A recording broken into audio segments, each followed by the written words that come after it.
Guess you could have seen me there for a moment. Stream's starting soon.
So, we're starting soon.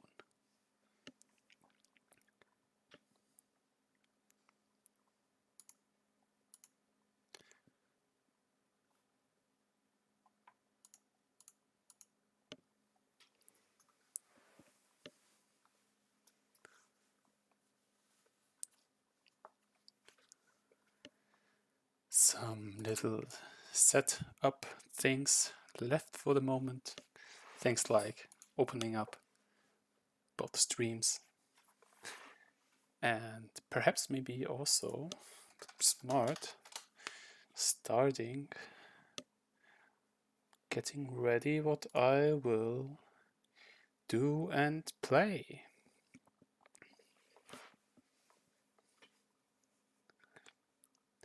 Reopen my script I wrote for my first stream. Kappa.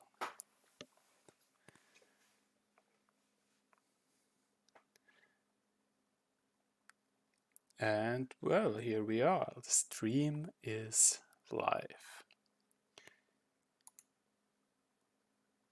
Welcome everyone to my very first stream here on both Twitch and YouTube.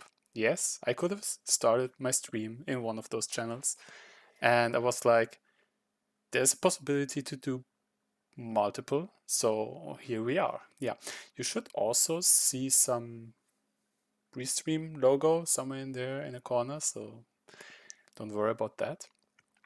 And yeah, welcome.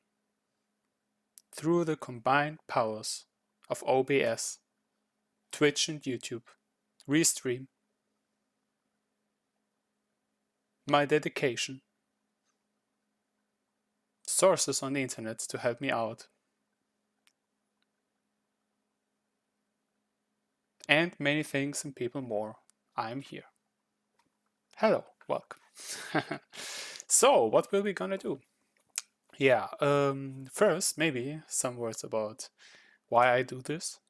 Because I put in work, effort, and time, yeah, into this so we can spend some time together, play together.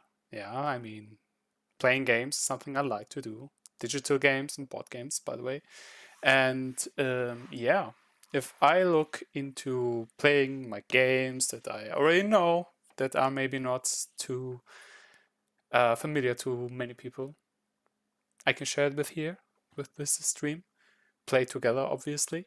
And yeah, when I think about sometimes, if there were some more people, some people, when I have some nice moments, yeah, playing along, yeah, you don't plan some things, right? Some things just play out and are like, boom, fun, cool, and stuff. But damn, no one's here. What could I do? I could stream what I do, what I play, to be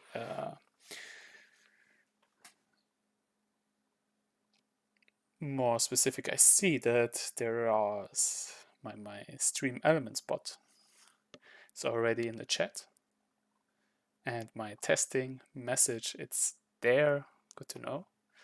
And well, yeah, so much about rambling at the beginning.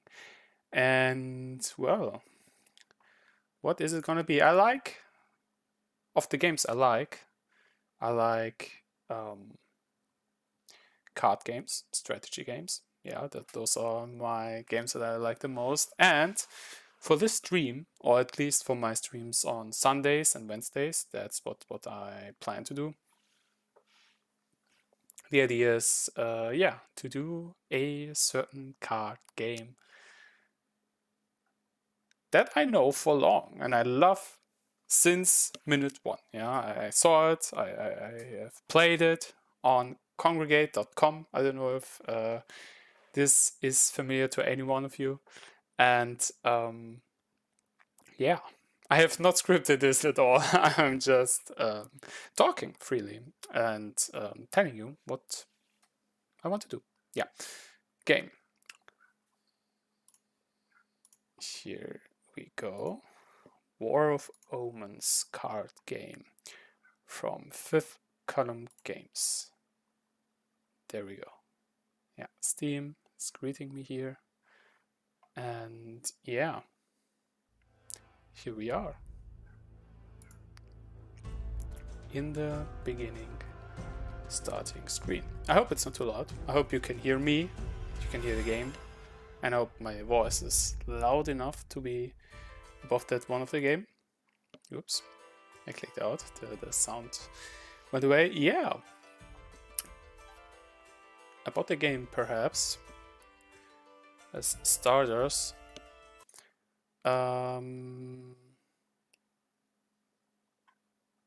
Yeah, it should be fun. Yeah, card game.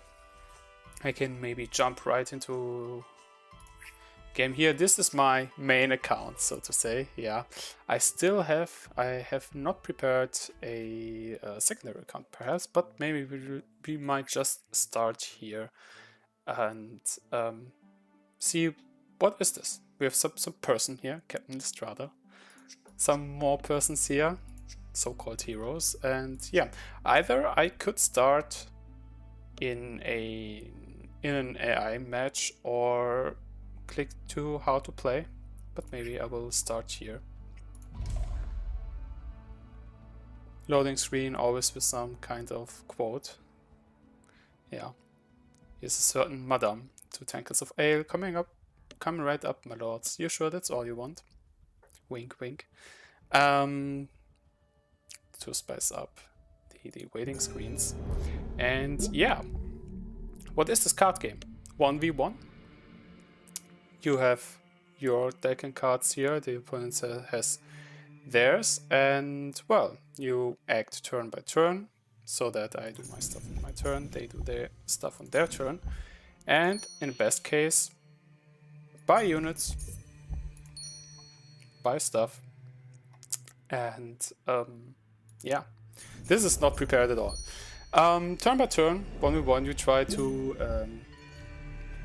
down the opponent by getting their health total to 0, and yeah, optimally use allies, which I have here too, other permanent cards and various effects. Yeah, you try to accumulate resources, which you have gold, you have which you use to buy stuff, cards from a bank, food, which is used to activate allies. Yeah, this one gives me gold for this food, this one would attack for me, and it also heals. I can use it on my own hero. Yeah, this one here is for intercepting attacks. Skulls, nice that I drew this card right here, is used to attack either units or the enemy hero. And yeah, magic would be a 4th one, which I got 1 resource of right now, which can be used as any of the 3 resources above. Yeah, to buy stuff, heal or use units, or attack. Yeah, and yeah, more or less, turn by turn, you try to build on your board or get the cards that are useful to you. Well, down your opponent. Yeah. So this one is. You have also various factions and heroes, which have all their own attack, their effects, with which you try to win against the opponent, of course. And well, there's all the usual stuff on card games that you have here. This is not prepared at all. Maybe I should have thought about what to tell you here. Yeah. Cards, you start with a stack of gold here, of 10 coins, and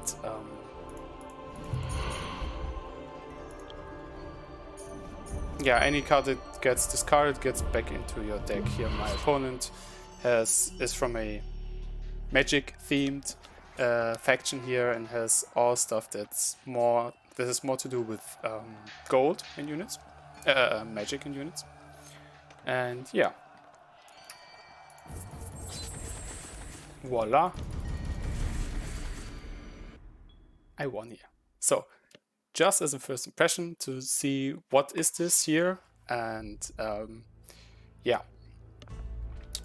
I could either go into the tutorial with this account here, or I could prepare a new account, which I wanted to do anyways, and yeah, get an introduction to a game.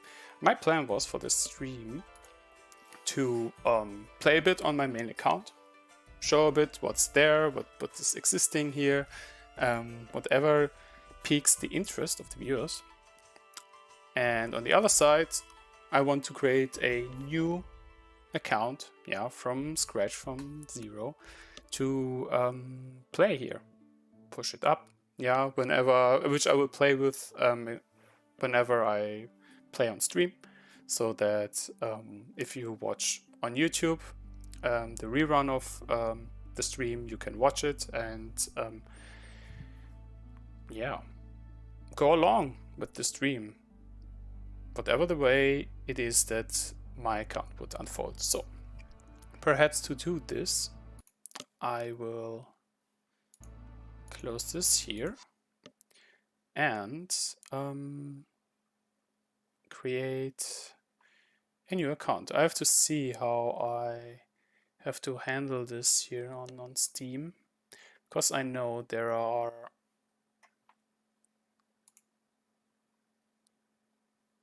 ways to make and or use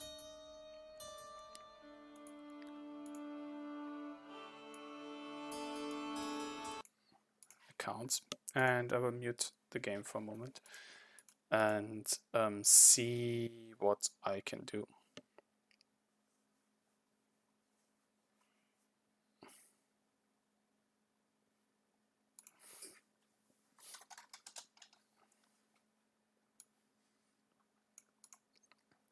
Especially because I know that there is a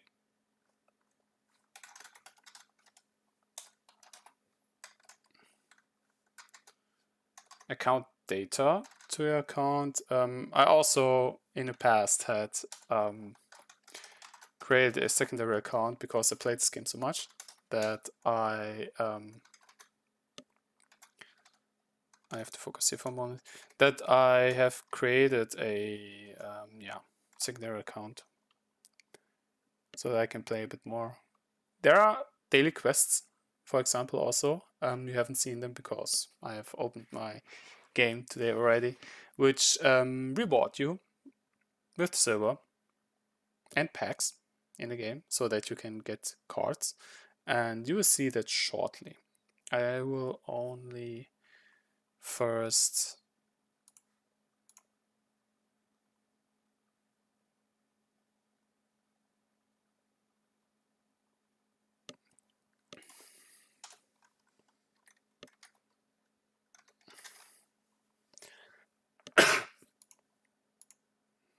I should have looked at this earlier so that I would not have had to do this right now. Hello there, 3D Druid and Propolis and 3D Druid. Hello there, welcome to my stream. I see your heart and your globe that you've put in there. Welcome, welcome. This, yeah, you can see currently here. I've seen that the recordings on Twitch and on YouTube both have their chat alongside. I will see if I want to have put up both chats at once all the time so that both chats are visible in both streams, or I will leave it at that and at this way for a moment to have this here in the screen if I want to highlight stuff on each side. I have to decide on this later. Yeah.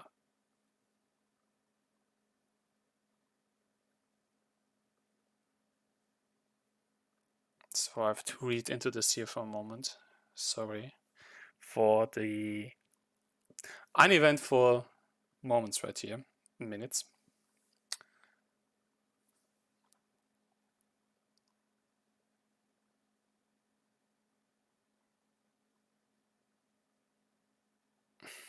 Because I see here some info to link accounts.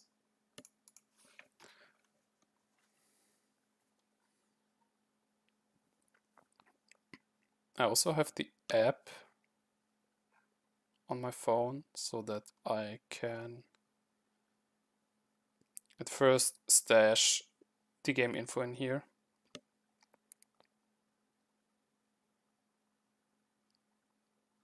Just have to find where it is. Here, War of Omens.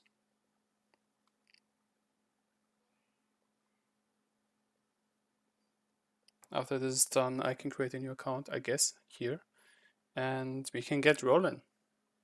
I should have tested this before. Sorry. Yeah. Okay. Count.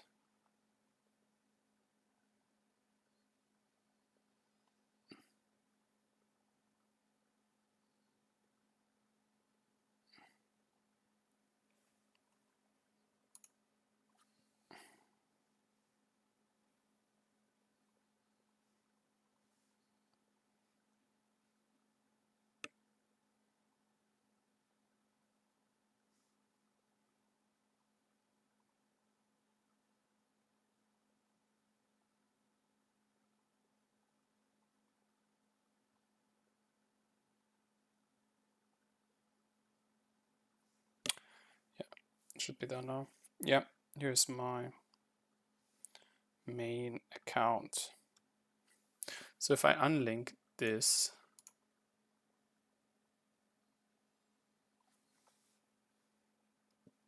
let me close the app first and reopen the app on my phone so that my data is actually not lost. I'll have to see if there's a way to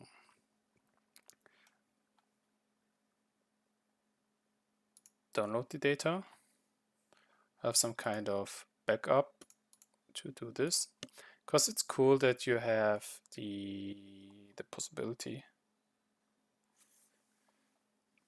to link your account to multiple devices, so you can play the game on multiple devices. Yeah, and yeah, I mean, I know where the base data should be or stashed on congregate.com, the place where I first played the game.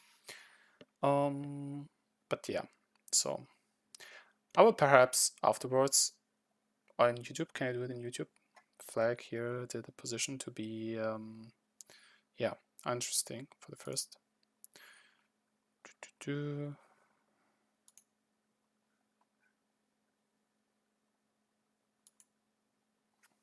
Yeah, I can use it, play it only on one device. Yeah, thank you.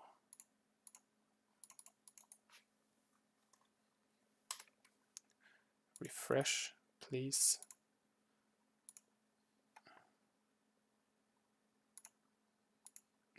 Okay. War of Omens.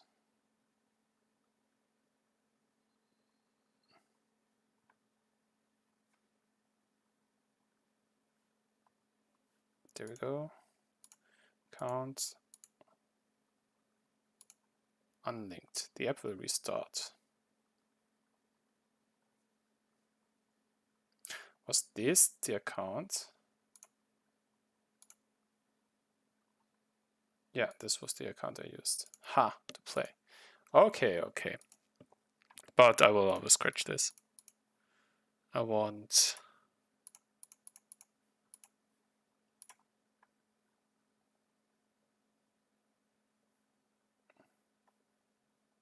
Now I will start a new account. And you will be able, I hope, to follow along. Yeah. I had also some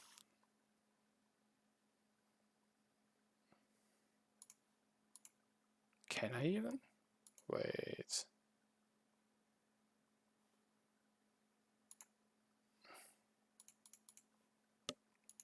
Okay, I'm not prepared for this.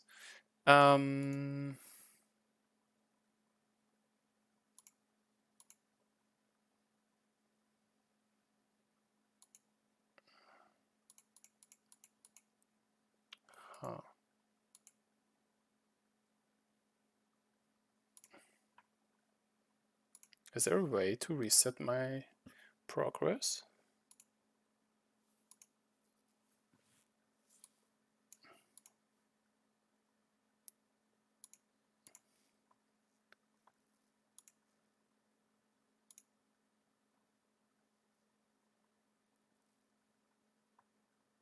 The game will be back soon.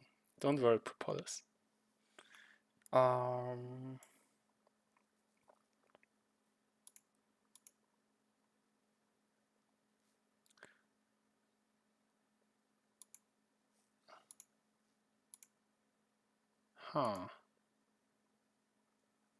Really? I can't reset my progress? Anyhow. Yeah, let's pretend I have created a new account and will be playing it right here. Yeah. However, turning on sound again.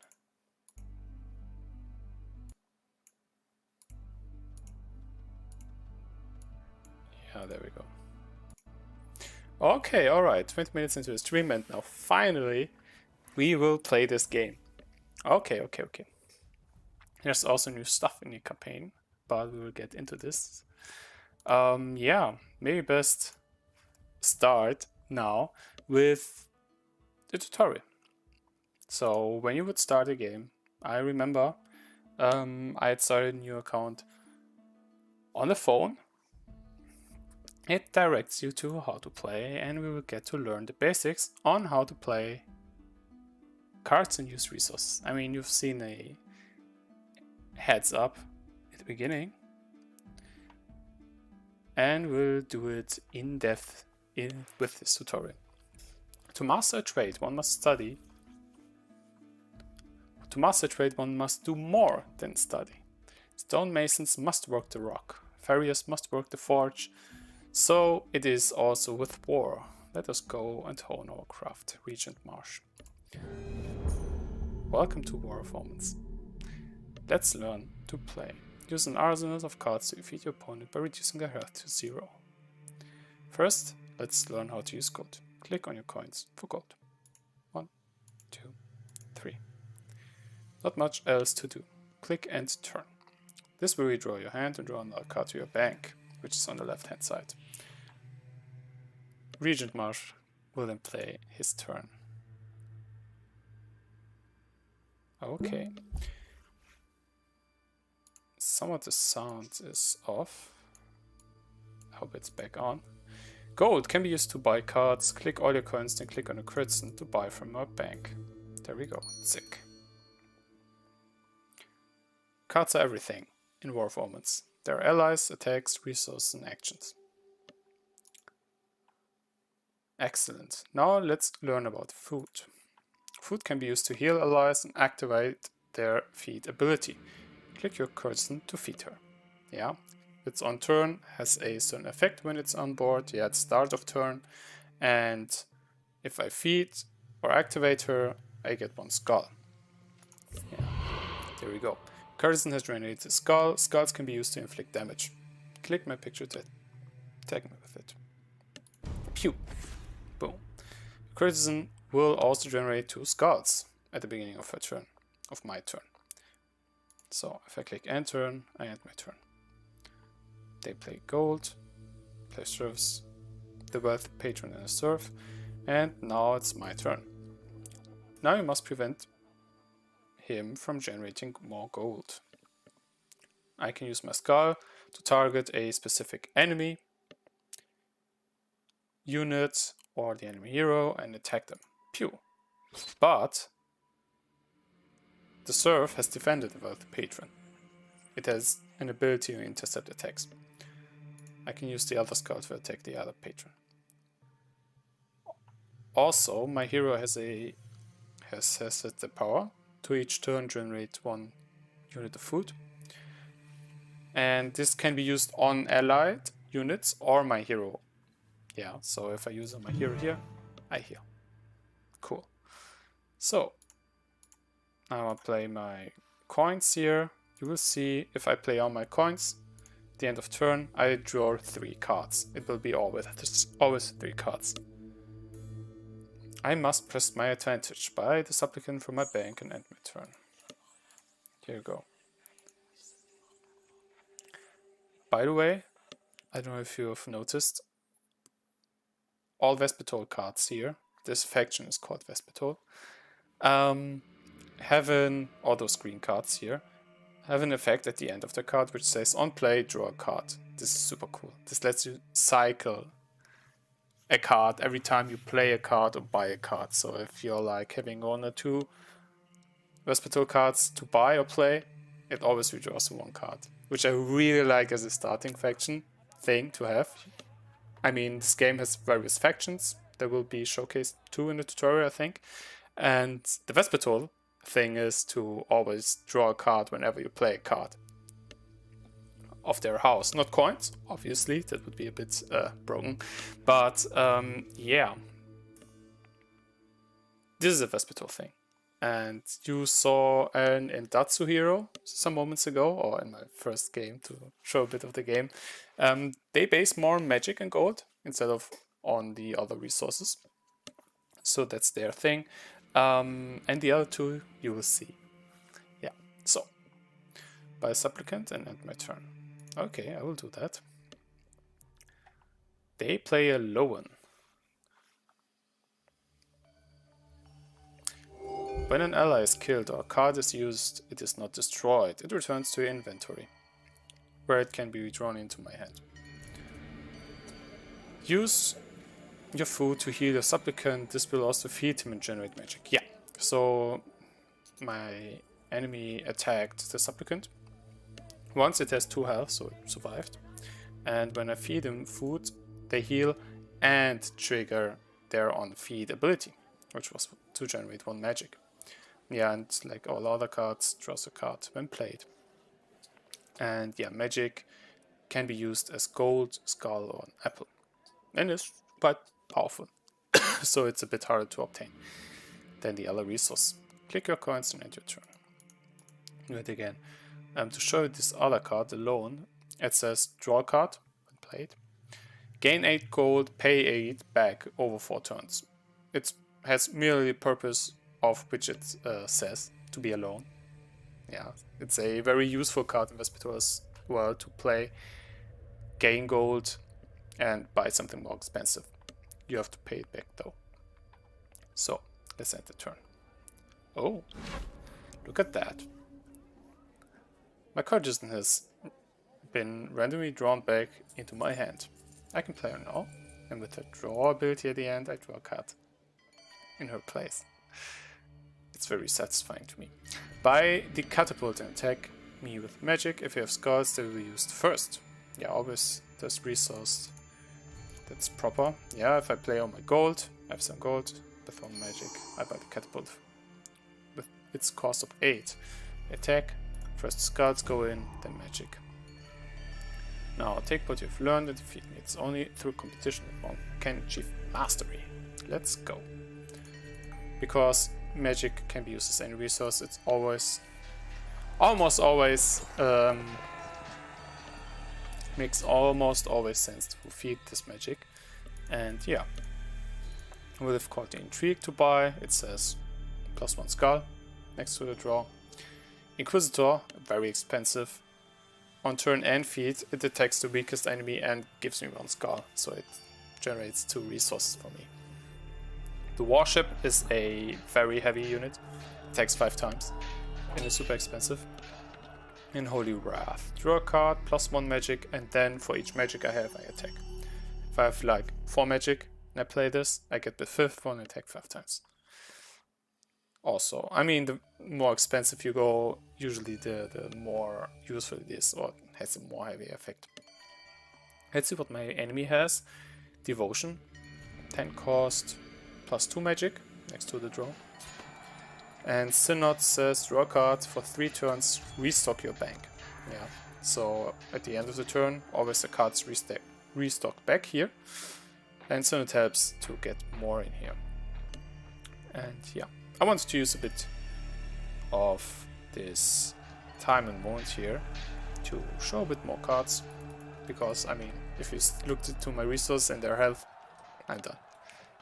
I've finished replaying the tutorial. You would get some silver for doing this, and yeah, continue on what the start of the game gives you here. I guess for preparation for next time I will see if and how I can get another... Oh, Daramek. No, they updated Daramek since the last time I used this account. I mean, I used Steam to link my main account and play my main account on it. My main account is now on my phone. And yeah, we get into this. So, next one. Cards and heroes. Learn about heroes, card upgrades, and deck building. Same quote here.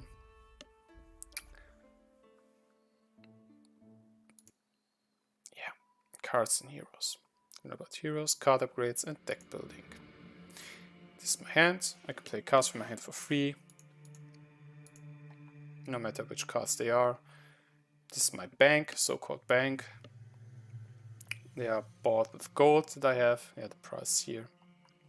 For example, Spice Rod, which gives 1 food, or collect tax, which gives 1 gold.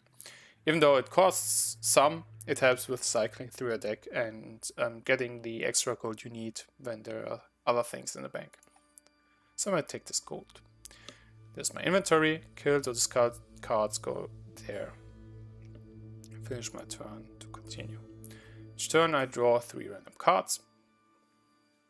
With top 3 cards, however, it's always shuffled when cards enter. And yeah, play my turn to continue.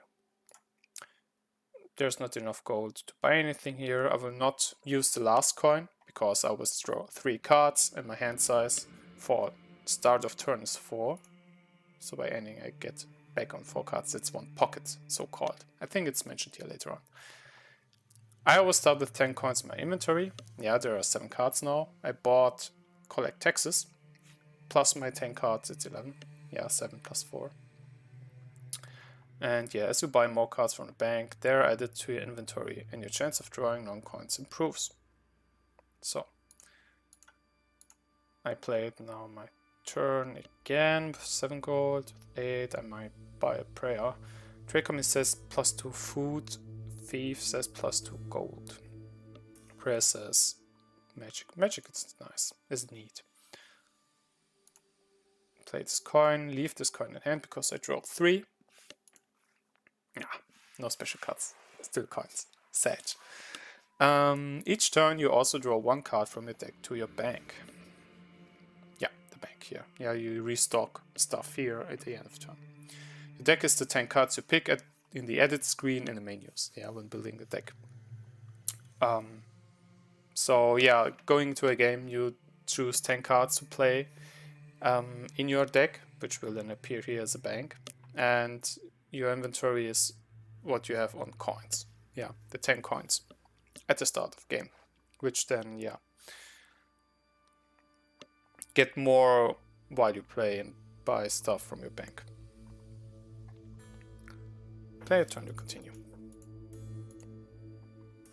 That's a basic flow. You buy cards from your bank, which then cycle between your inventory and my hand for the rest of the game. So let's play a couple of turns. Synod, as you've seen, it helps me restock my bank. Because my bank is full, it will be a big investment on getting more cards that I can't buy. So maybe later. Sorry for that. Play 1 more turn, then we'll learn about upgrades. Okay. Merchant Guild. On turn of field 3, summon a Spice Clipper. Discards when depleted. That's a cool card. Tribute says +1 on each of the resources, which is very strong. And Courtly Intrigue, which just gives me 1 skull. Because I'm so close to Tribute, I will play the Ducat, have my gold, because my magic can be anything. It gives me the extra unit to buy Tribute this turn. Nice. Oh, there you go. Tribute and Prayer. Here are 2 different collect taxes. Ah yeah, card upgrades. The starting one and one that's been upgraded. Each upgrade reduces the cost of a card by 1. Yeah, so the base cost of collect tax is 6. If you have upgraded the card in the card shop by collecting this card, you may upgrade it, and then it costs less. Here's a fully upgraded one. Yeah, upgrading means the cost reduced by 1. Yeah, it doesn't mean there's an additional effect or an upgraded effect or something like this. It means that the cost is reduced by 1. And it makes a significant difference if your cards cost all 1 or 2 less gold. Yeah, so no matter what faction you're playing in. And this fully upgraded one costs 2 less. And yeah, every card can be upgraded twice. You can tell how upgraded a card is by its corners. Yeah. The level 3 card has also golden text. The middle one has here special things at the corners, and then yeah, you have your base one. You earn ingots each time you select a card you already own from the store. We'll get to the store soon, opening a pack. And ingots can be spent to upgrade any card. Ingots are the resource that you use to create cards or upgrade cards. No, let's turn about heroes. Player turn to continue. Tribute gives me of all the stuff one. This one gives me magic. Wow, tribute again. That's huge. Yeah, that's why tribute is so good. If you happen to hit it multiple times, it gives you so much resources, so many resources. It's so nice. You can buy another, collect taxes. And yeah, let's end our turn. Heroes. This is my hero. Each hero has a unique power. The Strada generates 1 food per turn. There are several heroes for faction. Heroes are unlocked in packs just like cards. Yeah, I will show you that in a moment.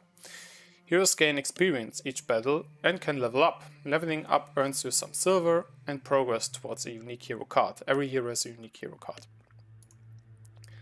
That's it. Here are some resources. Thank you very much. Kill Colonel Pocky to complete the lesson. So let's see. They got Soldier, which intercepts and retaliates regarding attacks, and attacks if fed. And my bounty here says draw a card, and for each gold, attack. Lose all gold. This is cool when you have a gold-based deck.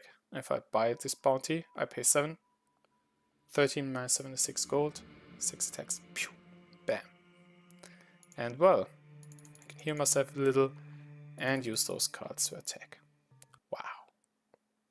I finished this tutorial as well. Yeah, heroes. You can select between heroes if you own them. Yeah, you must find them in the shop first. The first hero of each faction is unlocked. I have found 2 other heroes so far, and yeah. They have also their specific hero cards. One for Listrata, Spy Network, is of some other hero. Ah yeah, Merchant Guild. Let's see this hero. This is a card you've seen some moments before. You have a lot of other cards. Instead of rolling over all those cards on you, I will first start playing a bit. Yeah, getting to the story. Yeah, in story mode you see some cards. That was. I remember it.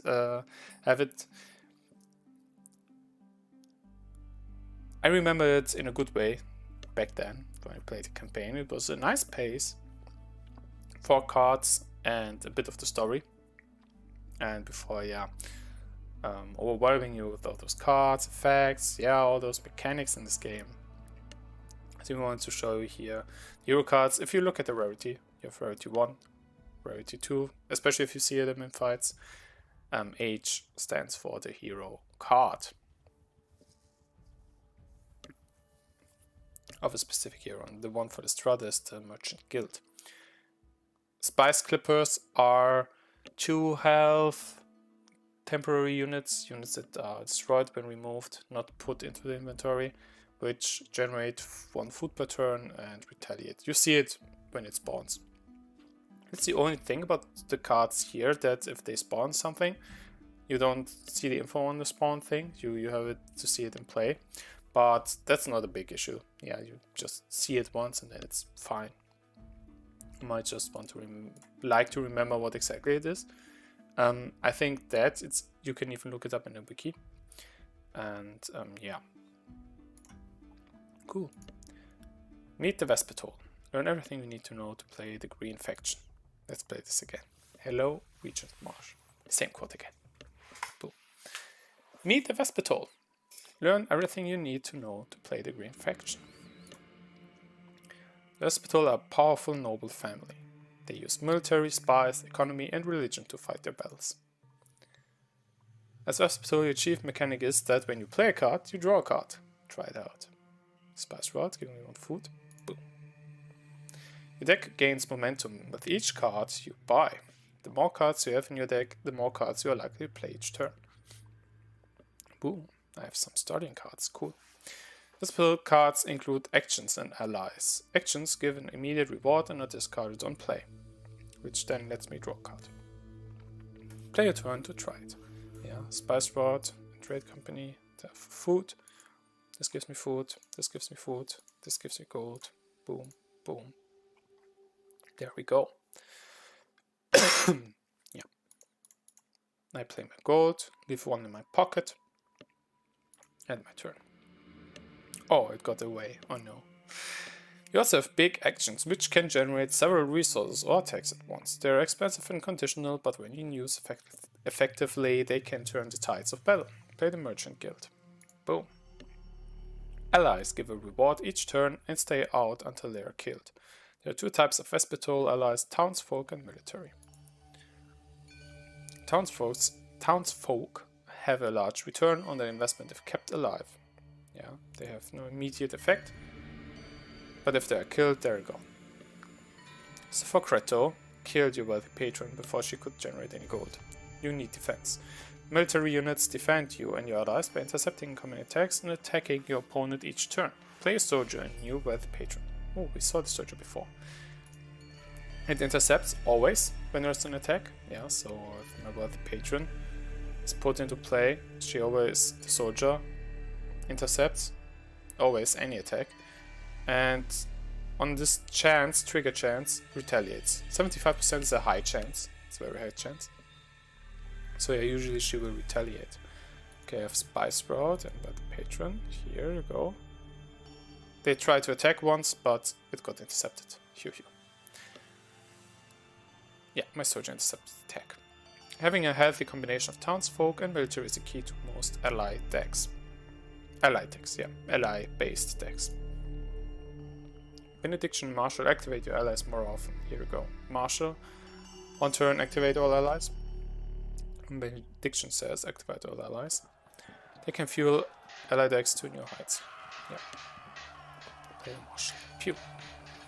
Marshal causes your allies to activate again in each turn. Yeah, and your turn to try it. Here we go. This one attacked twice, this one gave me gold twice. Benediction activates all your units immediately. Playing it in combination with your marshal can cause explosive results. Yeah, if you have like... I think marshals don't trigger themselves if you have several ones, but benediction triggers them. And it's like, boom. Double activation, everyone. Yeah, and the Merchant Guild spawned me a Spice Clipper. That covers your cards, but if you really want to win with Vespitole, you have to learn to maximize your odds. There are several techniques of maximizing your odds, from what you put in your deck to how to play your hand. There's a lot to do, there's a lot to it, but a really little advantage helps. Here are 5 tips to get you started. Tip 1, play your best actions early. The best actions early. The order you play your cards is very important. Each draw is random, so what you play first has the highest odds of cycling back into your hand. Play your best actions first unless they are part of a combo, so it can be redrawn again. Tip 2. Play your coins last. The less coins you have in your inventory, the greater the chance of drawing a non-coin. You want to keep your coins in your hand as long as possible. Yeah. If I play my actions in allies first, instead of my coins, then they are in there instead of my coins. Tip 3. Sibyllin Scrolls. Sibyllin Scrolls is a card that draws 3 and lets you play one of them. The other 2 get shuffled back. This is the easiest way to increase the odds of getting your expensive cards repeatedly if you have a deck with an abundance of expensive cards at Sibyllin Scrolls. I can show it later in a deck builder. Tip 4. Buy early. Each buy draws a card. Yeah. If you buy a card when you have coins in your hand, you have better odds of drawing a non-coin. By saving gold between turns and buying multiple cards before you play your coins, you increase the chances of redrawing cards again and again. Yeah, so instead of playing all actions, if you can, before you play your coins, to buy something here. So, if possible. I mean, sometimes you need the gold first, but if you don't, better buy first. Tip 5, the pocket, here it is.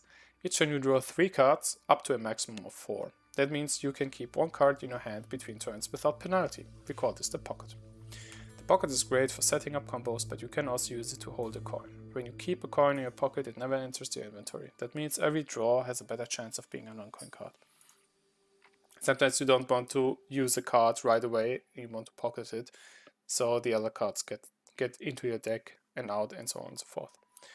That's a lot to absorb, Perhaps, yeah. But don't worry, you don't have to master every tip to win right away. It comes with time. Now, use what you've learned to defeat Sophokrator. There we go. What do we have here? Benediction, that's the activator. Soldier, defense, where patron gives you money.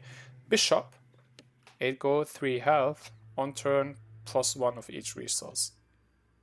And on play, draw a card. So this one is the tribute, but as a unit. And is because of that also a high rarity card, so don't be surprised. They have as their ability 1 skull per turn instead of food. Collect taxes. Spy network says for each ally +1 skull. Your hero is an ally as well, so you always get at least 1 skull, by the way. Prayer and liturgy. For each ally 1 magic. Okay. So let's get started. Because they have skulls and will kill my wealthy patron when I buy her right away. I should not buy her right away, but wait a turn. Yeah, because I don't have enough gold yet to buy the soldier, I can play the collect taxes. I don't have any other cards in deck, so the order here was not too important. I will play the collect taxes. I have a bit more gold to have enough to buy a soldier here. Ah yeah. Militia. Oh yeah, there's some kind of stepping up with the soldier ranks, or the warrior ranks here. The soldier. The militia is a weaker form, costs less. It always intercepts as well, has 1 health instead, and retaliates 25% of the time. The rest is the same. On turn of feet it attacks, otherwise. And it has the otherwise draw effect. There you go. Soldier. A strong card. If you have it early, it always helps. And here we go. Enough gold to buy the patron. And yeah, I can give her food right away, so I get my gold. It's useful to have gold early. And the marshal will help me a lot. Yeah, so Sophokrator had to invest many resources to clear them. So this is only good for me. And either I want the clippers or the bishop, but I fear he can clear the bishop, so I will play the merchant guild instead. The merchant guild is a good card, by the way. Don't know why some sounds are put away. Just give me a moment. Put out. For example, when I collect my coins, it doesn't display a sound. Maybe I have to restart the game. And yeah, here's a Spice Clipper. 2 health, on turn 1 food, and if attacked it retaliates. So they have double a downside to clear this one. They have to invest 2 resources to stop the food and have to take into attacks because of its retaliation. So, nothing to do for me here. And there's Sibyllin Scrolls. So we see this one. Okay, he puts out 2 units, a serf and a militia, and my Spice Clipper cleared them because he cleared this clipper. The serf says intercepts, it just intercepts any attack, has 1 health, but is very cheap as well. And yeah, draws a card. So, collect taxes, play the soldier, play the patron, that's so good to withdraw them right away. And Sibyllin Scrolls on the side. It says draw 3 cards, play 1, discard the elders. So if I play this one, okay, I drew on the coins, Sag. There you go. And yeah. Question is, ah yeah, I've, okay, I should have used the food earlier.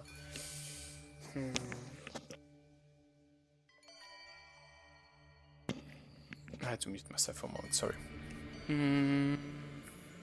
Yeah, my thing is soldier should help me defend. So I play the marshal. Also the AI speed, I don't know if I can reduce it a bit so you can follow a bit better. I play 1 card after another. They had one of those, give him 1 magic. Otherwise they don't have enough to get through my defense. And I found a knight. I mean, I have very cool cards here. And they're all maximally upgraded, so Knight says intercepts and retaliates. Always retaliates, yeah. Like you have the militia with 1 health and retaliates for 25% of the times. Then you have a mercenary, 1 health more and 50% chance. Then soldier, 1 health more, 75%. And knight, 1 health more and 25% more chance. That will be enough for me to buy him. Boom.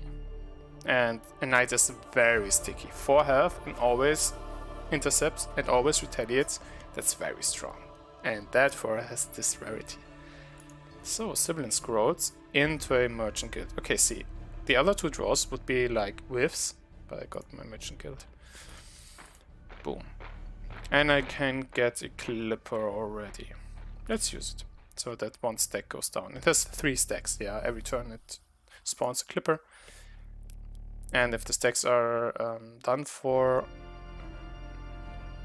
yeah, like this, it then returns into my inventory again. I can draw it again this turn already then also, yeah. Here's a bit of my food to get maybe 1 more patron. And yeah. Basically, if I would have looked, I would have seen that they had not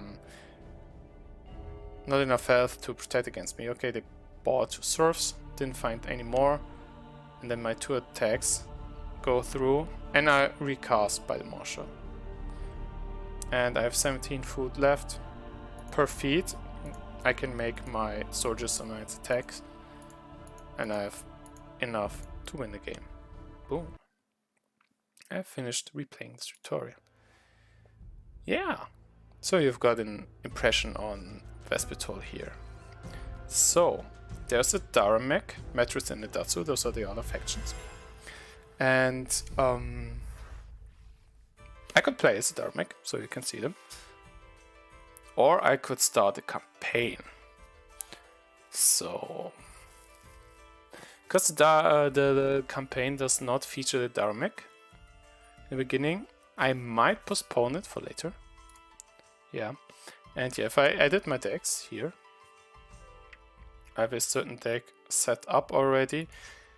I put out a certain card, which you get later on, so it's not that big of a spoiler. And use collect taxes, because that's in... Okay, I want collect taxes already. Use another card instead. Loan you have to find first as well. Want to use a simpler card. I have not unlocked the soldier yet. Or the knight. Yeah, I mean there are more rarity ones, and I didn't play too much on this account. I will use the marshal. You've seen the marshal, we'll play the marshal. Cool. So yeah, as a basic impression this far. And yeah. Yeah, okay. I was checking up something. Well, let me see real quick. Just 1 moment. Yeah. Here we are again.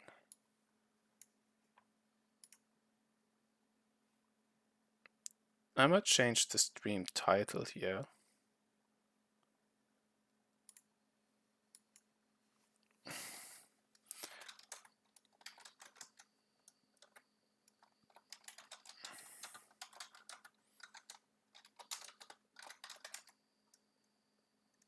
To a new card game, War of Omens.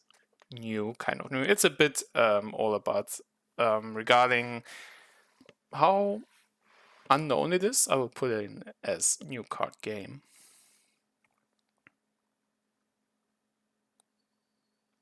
Do I put something more?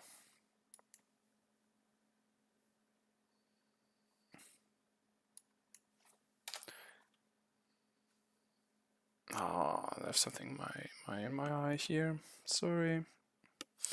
I'll put this as gaming. I'm using my restream.io. And of course, if I search for the game, it's not there. Yeah.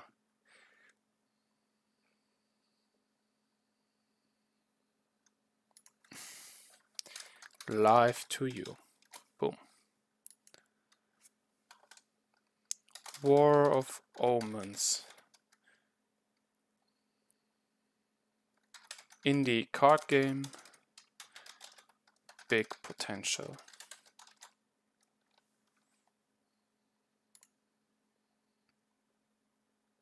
And let's see how this is visible later on.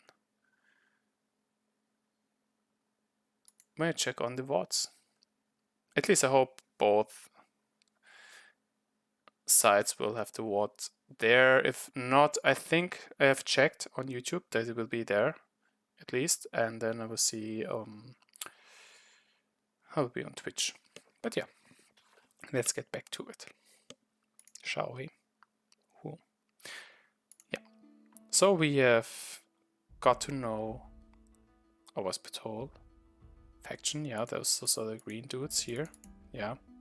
So various heroes for the same faction, and the collection of cards is the one you have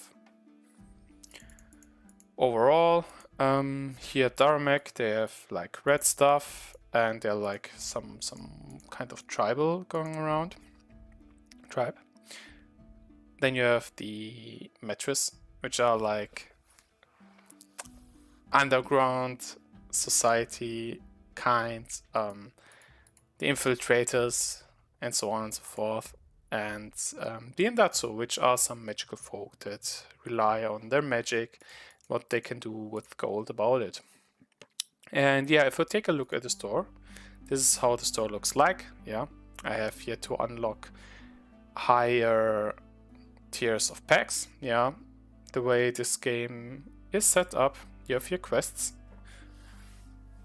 Play 15 games, quite a lot, but I think the pace of the games, of each individual one, are fast enough that if you're fun, that's not too hard, and if you're like learning a game a bit, you have some kind of incentive to well, play and get to know the game.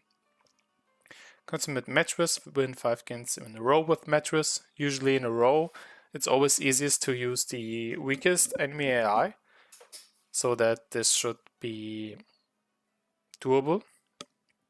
Even though the AI games then not reward you too much, but you get the quest reward.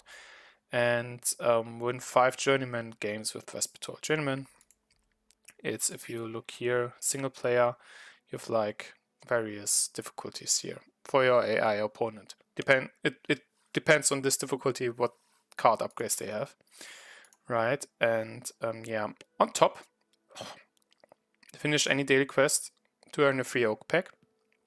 One quest completion gives you 1 oak pack, which contains cards of any rarity, most likely of the lowest rarity. Like, I don't know the exact odds, but it's like you have 90% to have like tier 1 cards, and if like, I don't know if it is 90%. There's some wiki I have looked up once, maybe they've changed also the percentages. The highest chance for the lowest rarity, then you have like 10%, bit less of that, then you have 10% of that for the next tier, and so on and so forth. I remember during my main account lifetime, going through all the oak packs, I had hit maybe 2 or 3 epic tier stuff. 2 or 3, maybe 4, and I've played it a lot, and I've opened a lot of packs. Yeah, maybe 2 if at all, maybe 1. I may have opened some 2 or 3 with silver packs. If you get far enough ahead, you get to the gold packs here. I mean, you can either unlock them, which I find really cool, by free to play. And I remember with one of my side accounts to have unlocked this only by buying oak packs. On my main account, I like the game so much that I actually did spend money. Yeah, here says max all commons or make any purchase. This one says max all scars or spend $10 or more. That I've spent, I think it was back then 5 or something, or it was also just any purchase. So they unlocked the gold pack, which is really cool for progression. It makes you progress faster. But on the other hand, you can either complete quests to get free packs, or you can progress unlocking cards and upgrading cards to get to those. Yeah, it says max all commons. Commons are the lowest tier cards. And if you go to crafting, this down here, you get to the menu with the ingots. Those are the ingots. Up here I have 306 ingots. I can upgrade cards. I see that I cannot create cards. I have to find them, or the heroes that go along with them. Hero cards cannot be upgraded with ingots. You have to level the heroes, but they don't count into the pack counts. But yeah. But what is a pack? I have enough silver to buy one oak pack, and I will obviously buy oak packs. If you buy a pack, you get the choice between 1 or 3 cards.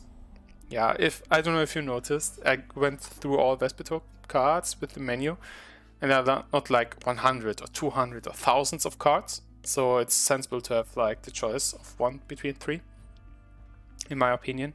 And I mean, that's the way to do it. And you get to choose between, yeah, 3 randomly selected cards of this rarity.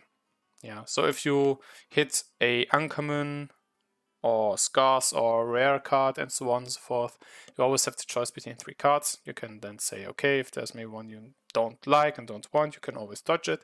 Or if there's a certain one, you have always 3 chances to hit it. In the rarity you hit, yeah. With the oak packs, I will usually hit common cards. And yeah. I would also recommend for a start to pick Vespitole cards, because the campaign is based around Vespitole.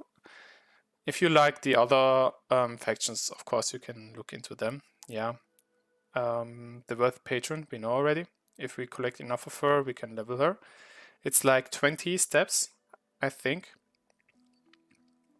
On the other side, the game is pretty fair here on how you collect silver, so you will get to those cards fairly fast and upgrade them. So, looking into our choice with the Worthy Patron, then we have Waylay in Metris. It says attack the weakest enemy 3 times, ignores intercept. Yeah, so it doesn't matter if there are defenses also. Yeah, Waylay. And destroy after use. It's a good effect, and it gets destroyed after use. Usually cards, when played or discarded, are returned to the inventory. It's Metris' thing to have stronger effects, which then disappear. But you will see that, or more of it in the future. Scavengers and Daramek. This one says on turn or play, +1 resource. When life is reduced to 0, 50% chance to return to hand. They can be very sticky.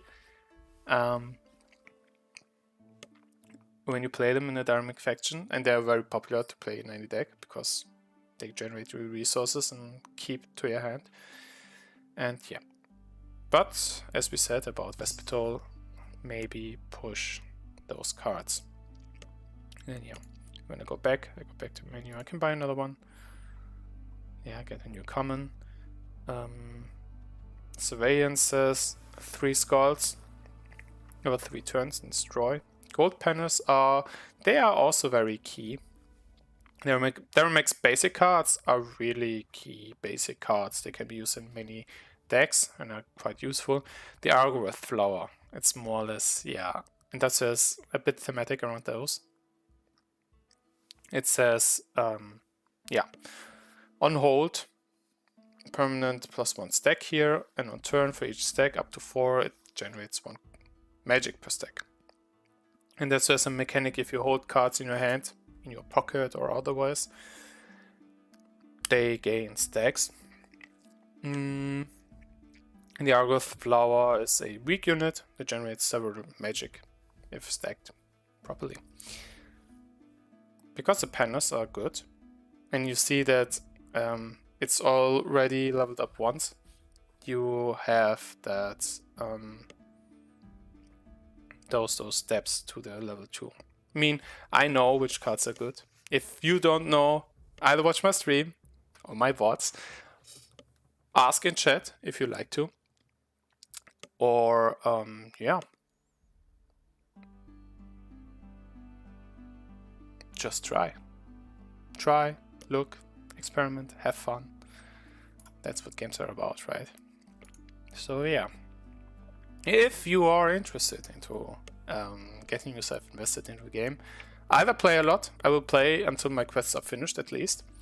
There are also gem packs. There's like a special currency, gems, next to the silver. Silver are like you buy packs with that. Period.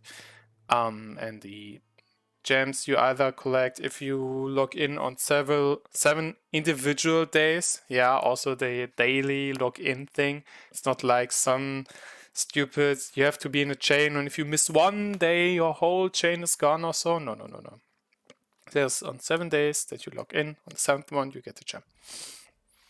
There you get a gem. If there's maintenance, you get a gem usually, or often. I also gave one for when Corona hit.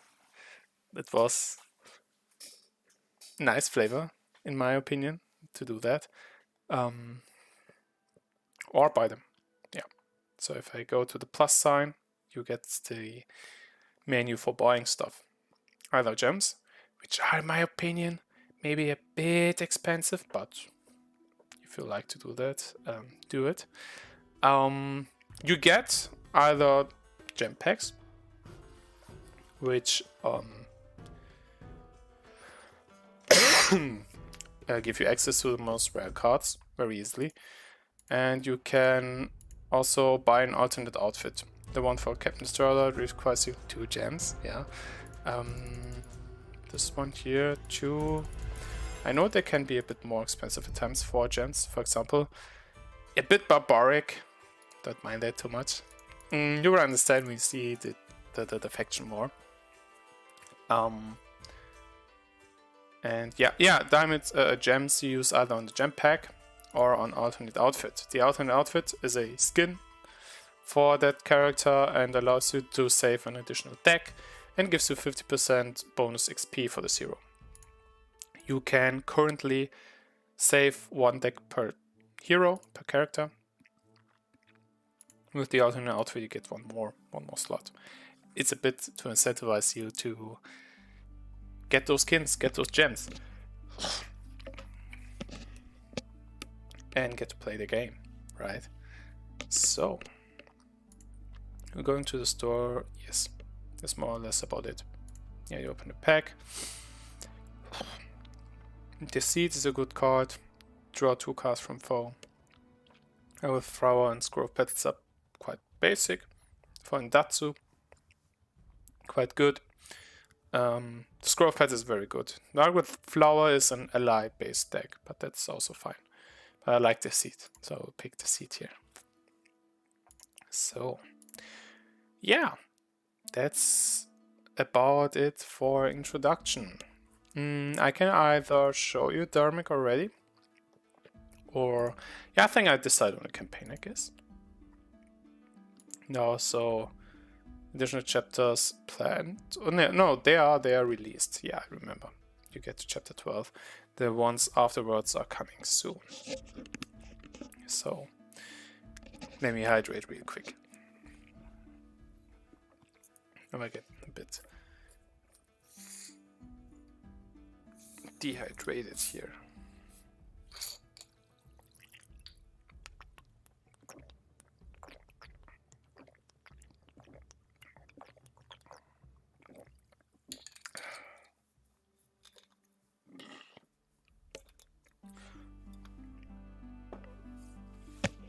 So, let's see. Yeah, as you see, I've played a bit of the story so far with this account. And I also tried, I was like, okay, yeah, I know about the game. I know what stuff's happening here. I know what stuff's happening in the story. But even with my starting account, sorry, the story is getting difficult. Not difficult enough. I mean, there's some... I mean, you somehow have to progress before you can progress in the story. Finishing the story on a specific difficulty. If I look in chapter 10, you get here 250, 750. Afterwards, here you get 500, right? Yeah. You have a bonus for the first time doing it, and you get silver for doing it again, redoing them. Yeah, so you have rewards for those here, and you have a single player versus the AI. Sorry, where the rewards increase by the difficulty you play on. And yeah.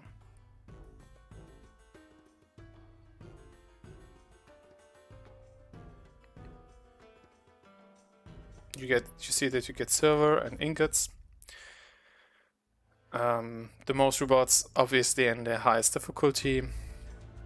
The highest difficulty are also not only the usual hero encounters, but also story hero encounters as well. Yeah, so you have a cool thing about that. But maybe let's just start in the story. Chapter 1, Neophyte Difficulty. To get a grasp on what is going on with Captain Listrata.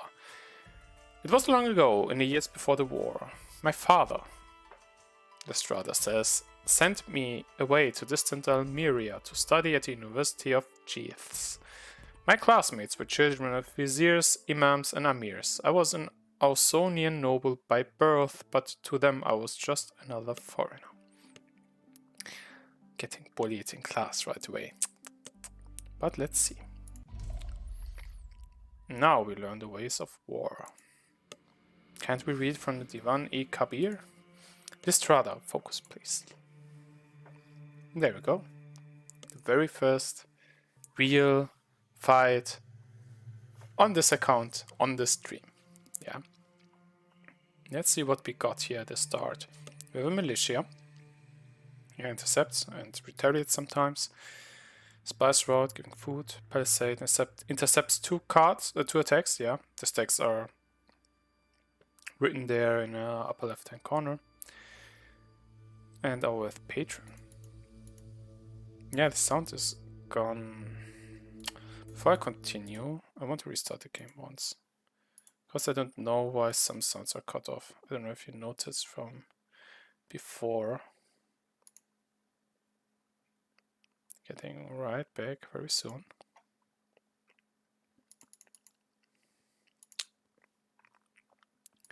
So let's see if I restart the game.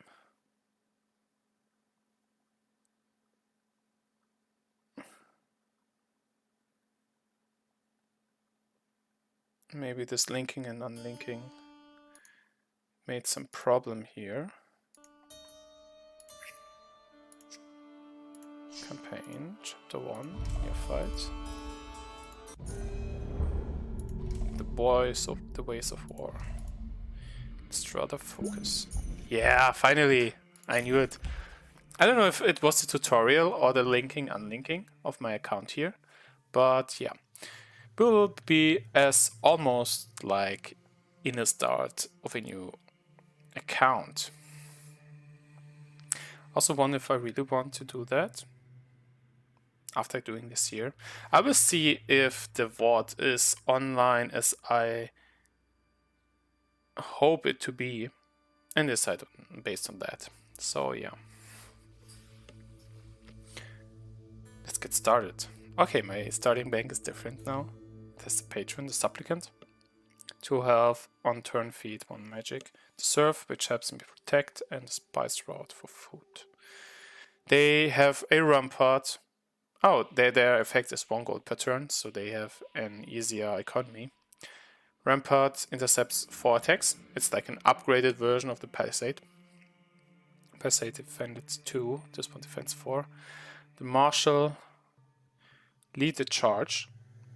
After drawing a card, it attacks twice and ignores intercept. Yeah, it's 1 intercept ignorer. Yeah, you have several cards and attacks in this game that ignore that. Yeah, you have like normal attack with the target. It gets intercepted if there's an interceptor. And yeah, you have cards like this, which ignore them. So, let's go.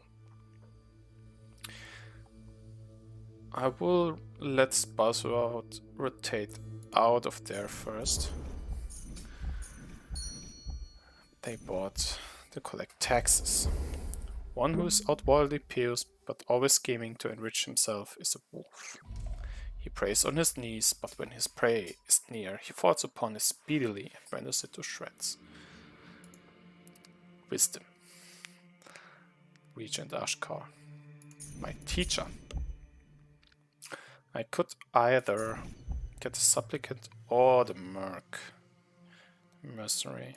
I'll get the mercenary first. For protection, and it also attacks in between. Boom. Cool. Getting my gold. Getting my patron, which gives me 2 gold. The supplicant gives me 1 magic. Yeah, you get 1 of that. Use it for anything. And the patron can give me gold instead. Because I get food, I can either use it for attacks when I have fighters or other resources. And because gold is useful in the beginning, I can put it in here to make my food to gold. I can either save up for the supplicant or already upgrade or get another fighter here, a militia.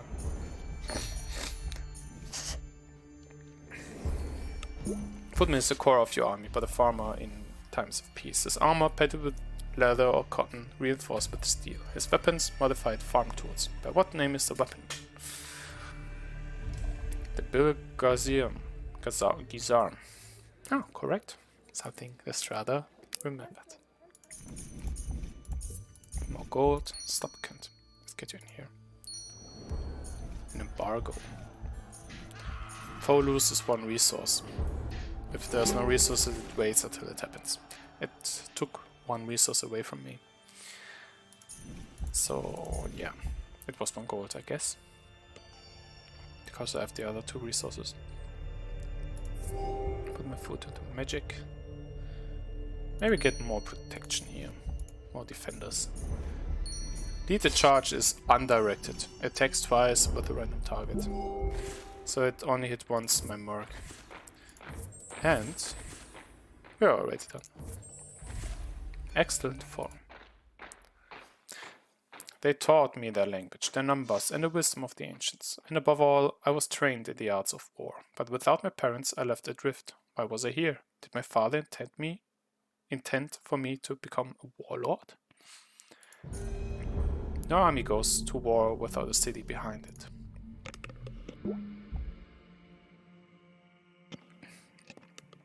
I have a bit of a cold, so if I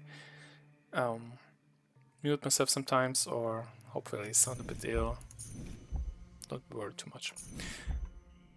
Hey, it's based more around food now. The vintner is like the patron, but for food. The courtesan is like the patron, but for skulls, effectively. So for each resource you have 1 unit of that kind in Vespitole for all of the 3 base resources. And yeah, I've upgraded my courtesan already once, and my militia, and my merc. So that's why I liked it to be more like really the first time to play with a new account. I will probably set up a new account for next time. So this gets more natural and less a test stream. So yeah, that's that. Sparse Road gives 1. Trade company 2 food. Have my collect taxes here.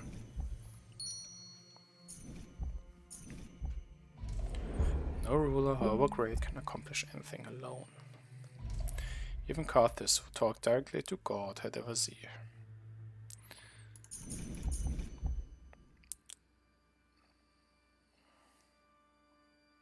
I should not have played all of my... Or? No, I have only coins right now, currently. Oh, there's bounty again. When played, you use your gold for attacks. Let's use the militia. I have no incentive to clear the serve, because, well, it does nothing and doesn't protect anything. So I will only let the militia attack when it's its turn. Okay. If the depraved man rises in rank, he shuns his relatives and denies his connections. He underestimates nobles and becomes proud over people of credit. Okay, he's talking about types of persons here. And yeah, okay, the neophyte difficulty is very simple and very easy. They have less health than you, and they use all the resources right away. It would be more sensible to collect your resources. I don't use the apples to heal myself right away, right? And yeah, bit of protection. I have my cards in here. I will get 2 scouts right away. Use the chance to gather those whose delight and constant practice is to please their enemy. Must treat with them and neither separate from them nor insult them lest you lose their favor. Yeah, make friends. Always make friends. Where was I? Use your resources. Or use the chance to convert. Yeah, with Listrata, playing her a lot across the campaign, it makes sense to sometimes take the opportunity to convert your apples, so you can make use of them for attacks. Yeah. Here we go.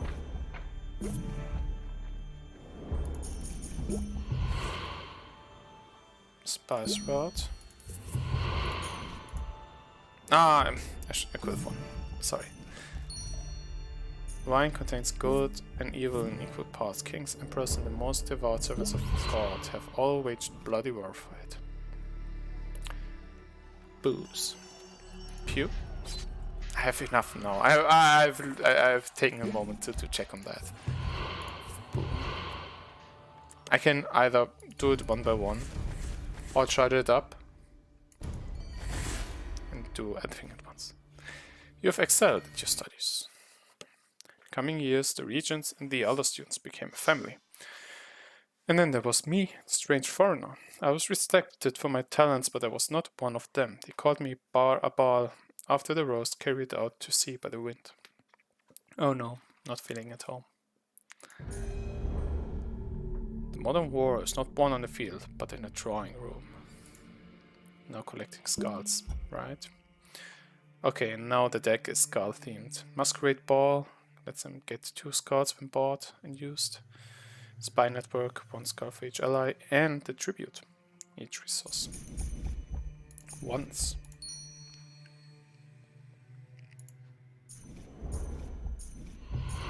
Let's get an attacker / defender here. And yeah, they attack.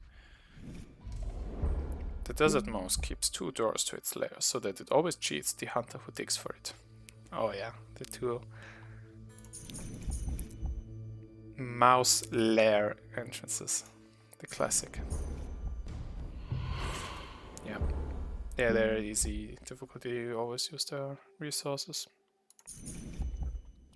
So let's see, I can buy you, convert my money, and buy you 2. So he has to decide which one to clear, or if they buy the courtly intrigue, they clear. Okay. The king must rule over himself, that his rule over others is righteous. We'll see about that. Here's the defender. Right, so before playing any gold, I might want to apply this serve to have a better chance for another unit.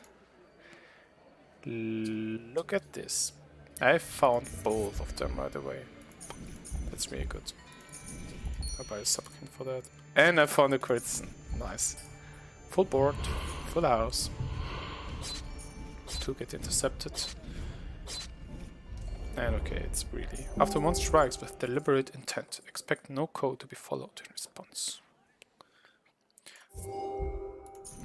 Wise words, old man.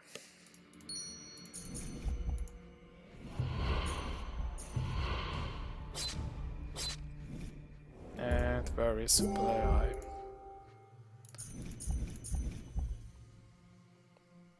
They should not have that one that gives them 1 skull per ally. That's the only reason to clear the serfs, if they actually collect skulls with Spy Network.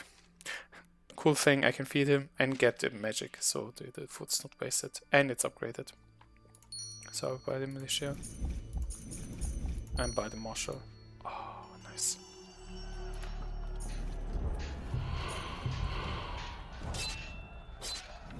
And cleared. Okay. Oh, that's enough. Clear those. And take him. I win again. I'm sorry, we've just received word from Karma. From Karma? Your parents have been put to the sword. Level up. Leveled up the strata. Silver reward, and it tells you at which level you unlock the next upgrade of the card.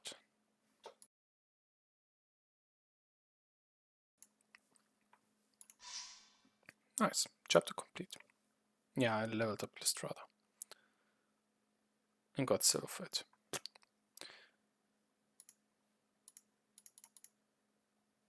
Okay, thank you. It's in the middle. Ah, okay. My parents were dead. Yeah, words from Karma. Our land stolen by our old rivals, the Siani. The only way back home would be at the head of an army. I was at a crossroads. I could live a simple life, perhaps as a merchant or teacher, or walk the long road of revenge. But I am a Vespitole. I never really had a choice. Getting taught to fight, to wage war, and then your parents are like taken out. What does their beloved daughter do? Conquest. And get everything back. There we go. Chapter 1. I find it cool, interesting, enough to follow along. I like the story. It's definitely something I like to keep on in here, and yeah. I got silver. With the silver, I can go to the store and get menu packs. Before doing that, I want to look into the quests here. So play games, win 5 games in a row with Metris, and then with 5 journeyman games with Vespitole. I have quite some time left, so I'd like to continue in the campaign and show you the second chapter, Neophyte. I don't think I have enough for journeyman.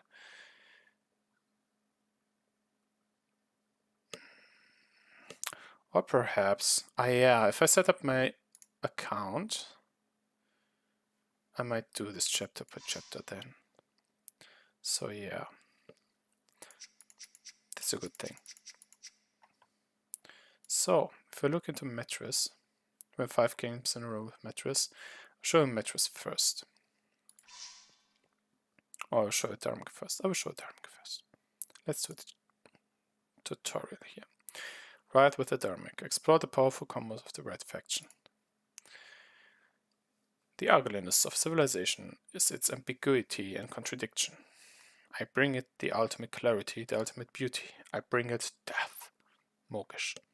He's a brutal dude, you know, he's like buff and stuff. Right with the Daramek. Explore the powerful combos of the Red faction. The Daramek are a nomadic warrior tribe. Their influence is vast and their magic is wild.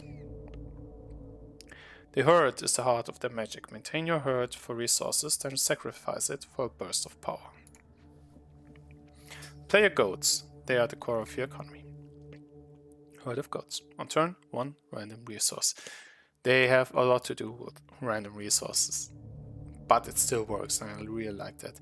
Daramek is for me the weirdest faction. It's the faction I was, and I am like, okay, interesting, you know.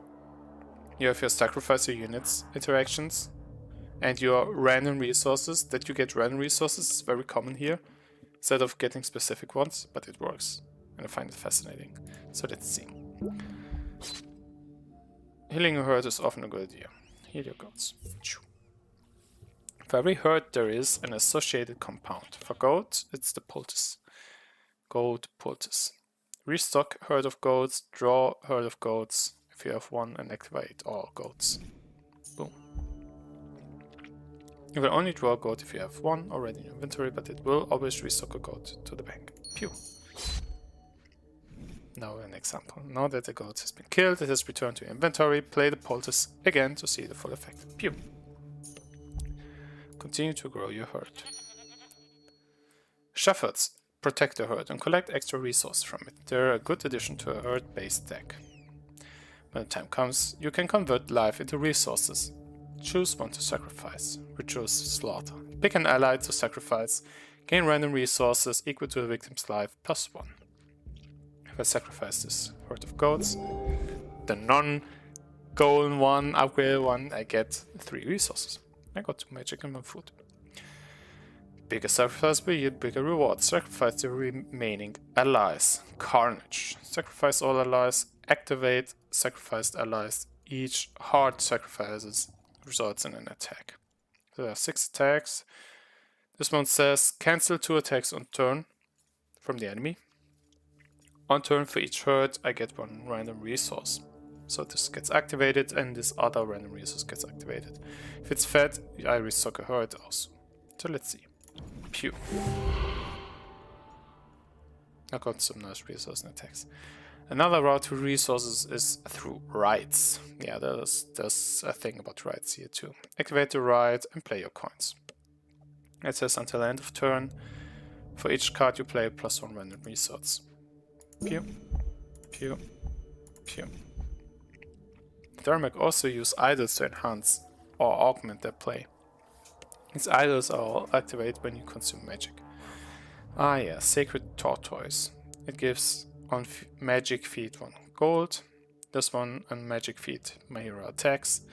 This one says on hero feat it gets 1 stacks, or 3 stacks I gain a random herd. And they're permanent. Rite of Passage will feed magic to a hero. All expensive cards by the way. For every card that is played after it on your turn. This will activate all your idols that trigger when you are fed magic. Yeah, to have this. When you are fed magic, then trigger something mechanic. Several rights can be activated at once when even of the same type. You can create huge combos this way.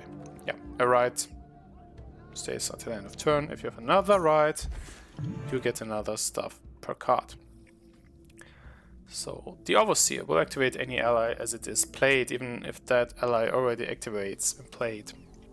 However, it will not activate allies that are summoned or spawned. Yeah, when you play an ally, play is from hand, activate an ally. If this one is here, and I have something like the Red Catcher. The Red Catcher pairs well with Overseers. When used together, it will draw 2 allies from your inventory instead of just 1. Yeah, it says on turn or play, draw ally, except Red Catchers. Boom. I heard of goats, by the Overseer stacks. My herding stones triggered with the Red Passage. A Shepherd. The longer you can chain your sacrifices and draws while your rights are active, the more power you can gain from them.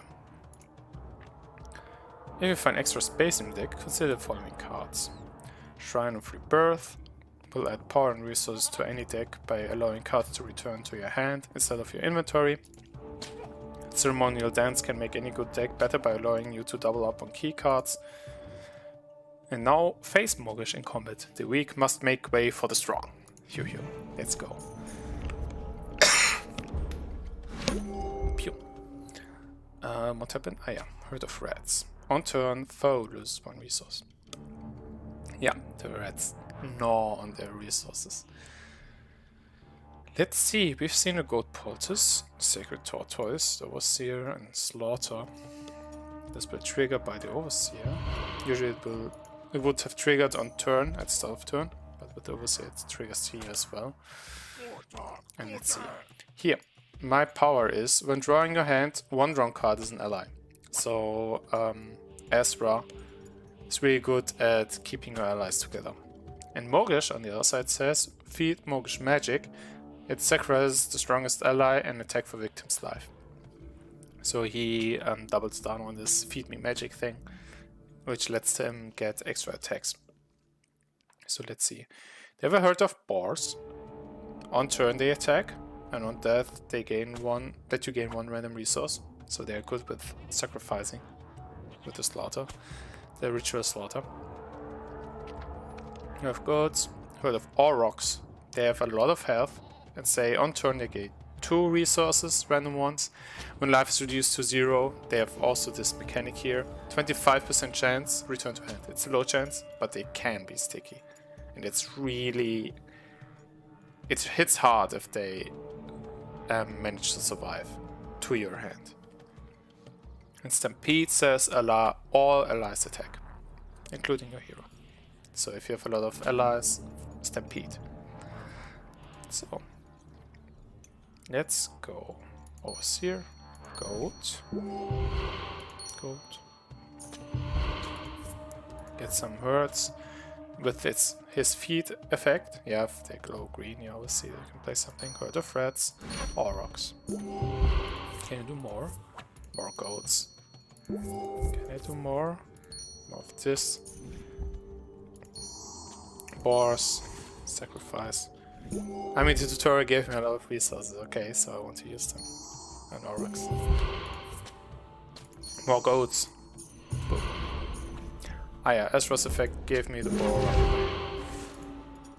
I can use my boar. Okay, this is a ridiculously big board, okay, so this is what usually does not happen this easily. But still, you are supposed to get nice impression on the deck, right? On the faction. Wow, this is possible. This is technically possible. And my scouts are enough. Oh, I have to do it one by one. Okay. Boom. There we go. Victory. So it can be used by buying upgrade cards in the store. I even have Mogish. And I have Liet. For each card you play, 15% chance, random resource. This one's nice for a beginner. You don't have to think too much about the power, and it sometimes gives you good resources. Yeah, you have herds. The mentioned rituals. The allies are called slaves. Yeah, so you have your hero who is in control of them. Idols, which were explained as well. You have permanent stuff. And okay, coins. This we will get to later. You have base coins usually, which give you 1 gold. And you have special coins, which have an additional effect based on what they are. But I don't want to spoil you too hard. Or on the other side, if you want to have additional info on those, I can show you. But at the beginning, we'll keep to this. And this deck here uses goats and gold poultices, as well as other cards. So that's about it. Yeah, I really wish that they introduce some tutorial for the other factions as well, for Metris and Datsu. If you look at Metris here in the edit deck, you see that at the bottom of the card, if you look at Vespitole, I can also switch here. It always says on play, draw a card, or draw a card first and then do stuff. Yeah, if it's not an ally. Here it always says destroy after use. Destroy after use, destroy after use, here at the bottom. Yeah, no matter what card it is. Or if it's an underling, an ally, it says 50% destroy on death. Yeah. Allies get usually back into your inventory. Here it's a mix between getting back and actually dying. Yeah, because their effects are stronger on average. Yeah, the Brute has 3 health, attacks 2 times. This is above average for that gold. It gives you this downside to their extra upside. I have to see what deck this one here was. It was with poisons. With the seed. Informant, yeah, that helped me to get enemy cards. Seduce, control a random enemy if played. If there are none, get 2 skulls. Infighting lets me restock back. And the ambush lets me attack the enemy. I remember. Yeah, because our quest needs us to win 5 games in a row with Metris, we will do that. Single player. Let's best take Neophyte. I'm not sure how strong this deck is, so I will do this here. The philosophers can go debate justice until the sun burns to embers. For I am blessed by God, and will bring calamity down on all who oppose me. Further text to the cards, they're kind of booky. So here we go. Yeah, Valdorian. He interacts with enemy coins if I draw them. It says each turn, 35% chance, draw a coin from foe. Draw a card from foe, not coin, card from foe. If you play foe's coin, you have a 35% chance to get an extra gold. So he meddles with the enemy deck. And Valdorian, I mean, the Metris have enough steal effects that you can say, well, if you like stealing, then Metris is your faction. Okay, so, and he is really into getting cards from your enemy deck. You have some interaction with the bank, you have interaction with the units, yeah, with Seduce, for example. And, yeah. You also have, for different factions, different coins here. They have like their Towery, we have like ducats here and Metris with a sign on them, yeah. And, yeah. Also, even if I play their coins, I get the gold, so don't worry. Yeah. What do we have here? Poison. 6 stacks. On turn, attack hero twice. Ignores intercept. It's there to have a efficient damage per turn card here. Gets destroyed after use. Infighting says enemies attack each other. So if there are several enemies there, they attack each other. If there are none, restock the bank. Yeah, just after use. This restock the bank triggers often enough and can be useful. So the whole effect is cool. And yeah, diffuses a big board by the enemy. Seduce asserts control a random enemy. That means that I get control of it until it's removed. If there are none, get 2 skulls. And the Lackey says, on play, restock an underling, so another ally. Duplicate hero's ability. It's his permanent ability. So if I have my ability here, the Lackey also has this ability for me. Yeah. 50% is run death. So let's see. Orphan Gang can attack on turn, feed, and play. So they attack often enough when they're there. Gold Penners get them 1 gold, so it's not a random resource, it's 1 gold. Slaughter we've seen, and Herd of Boss we've seen. Cool, cool, cool, cool, cool. I can't play the Lackey. He will play the Orphan Gang and it's gone, so I can't do anything here.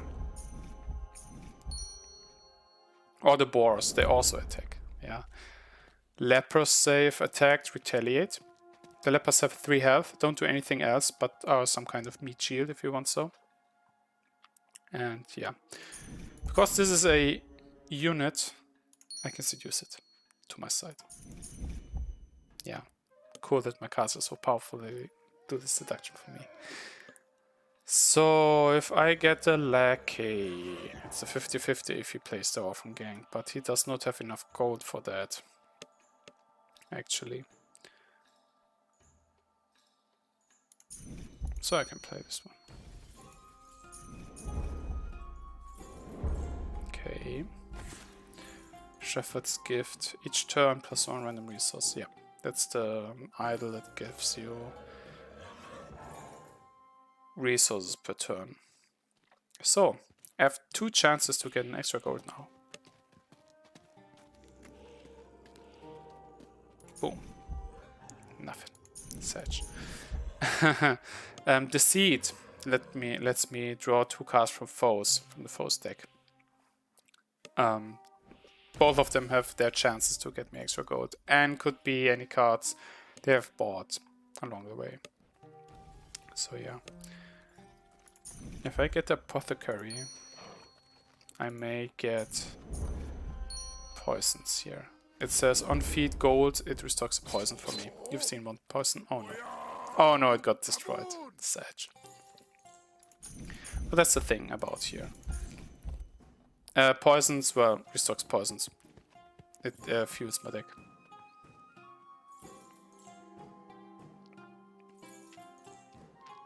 I mean, having a Lepers here is really annoying for me. Because my boars, they attack anyways on turn, automatically, and this then automatically retaliates. I want to clear it anyway. And I lost my lackey. Sad. But okay, I will do something else then. And it's back. This is annoying. Empress says attack hero 3 times, ignores intercept. That's just for damaging. I will do the following. I will use the infighting. So the infight. The boars die, give me 1 resource. I know it's with them now. I didn't draw with the seed. But hopefully my informant will stay. It says on buy, restock a espionage card. Espionage is a certain type of card. Waylay is one of those. Nibor Glory. Draw a non-coin from foe. And on turn, I draw 1 card from foe. And good thing is, I drew 1 of the boars. If I buy Borgary and draw the non-coin, I get the other unit.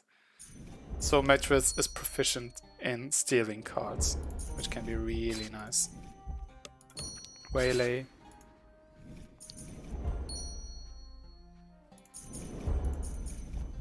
Misdirect. 3 times. All of them destroyed. But my leg is protected now. Misdirect says intercepts 2 attacks. Redirect attack to an enemy. To the one that attacked. Destroy after use. It's really useful. It doesn't just block 2, but retaliates on the unit that attacked. Not some random one like Lepers or so.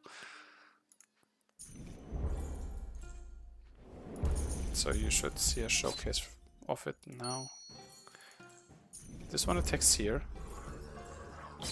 It gets back on them. Oh yeah, I got a Brigand. On turn, steal 1 resource for each failed steal attack. So it tries to steal, and if it can't, it attacks. So to say. 50% just round death. If I attack 3 times, when the attack gets through, 1 gets misdirected. No, it gets back here. Yeah, though. Still 1 health. I could have bought a misdirect first, but okay.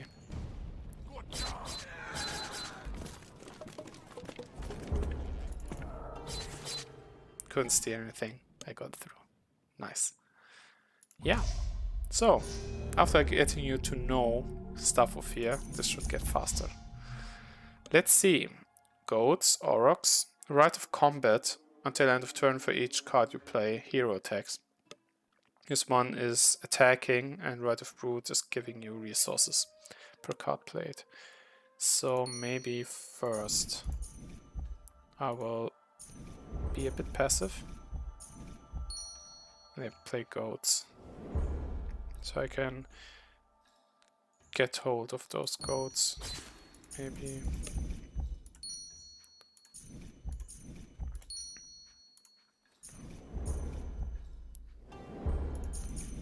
So getting an extra on my hero power and an extra draw per turn from my enemy. Yeah, my informant has only 1 health and can be completely destroyed, but his effect, if he is alive, is so strong. It just draws from my enemy and I can randomly steal 1 of the cards instead of 1 of the coins. But the Apothecary, it says I can restore poisons and it fully heals allies per turn. Because I have no protective allies, I can't use it for that. If I have a lot of gold left, I can use my Apothecary to get poisons. So let's wait a bit on that. They have the Angry Mob. It says on turn, feed or play, foe loses 1 resource. Thank you. It's not played, it's just steal, so it doesn't trigger its play.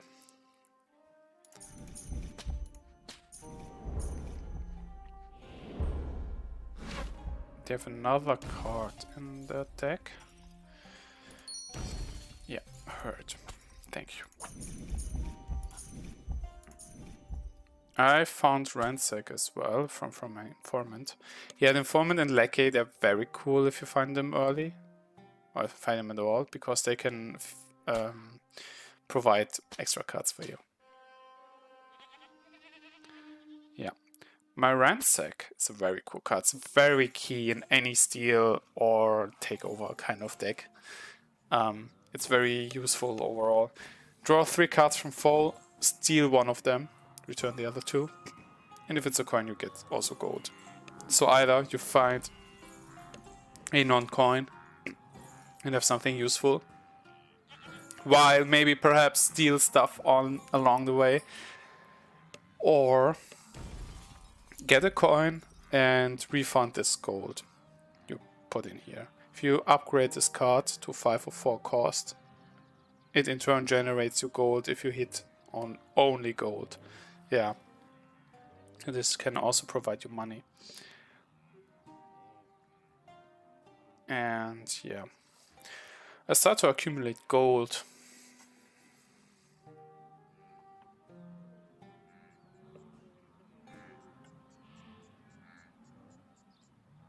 Yeah, I got everything here, so I can put this back. And it triggered both of my Lackey and Hero Power directly. They tried to destroy a resource that was none. I have my Hemlock. There's now these 2 damage per turn to the enemy, regardless of any enemy interceptors. So that's my damage over time now. Ambush is an attack against the hero, ignores intercept.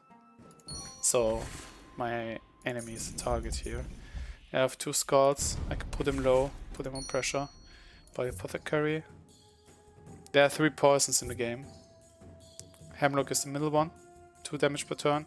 Belladonna is 1 attack per turn. And Arsenic, super expensive, but on turn for each poison, attack the hero. Bam. So this one is ridiculous. I can't buy any of those. I mean, I had to spend gold to find poisons. And this was enough. Here we go. Next one. Pocky.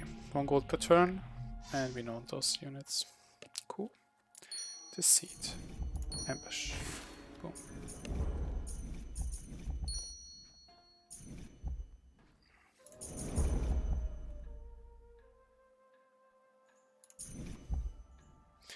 Do I steal the unit? You can't get it this turn. This will be mine now. You can't feed him, so it doesn't trigger. If I misdirect, my courtesan is protected. You can clear the militia and does not retaliate. Thank you very much. There's your coin. And here we go. Skulls. Informant or Lackey? Informant, because Vespitole buys a lot. I will have a constant income of cards from his side. There we go. Oh yeah. Ha.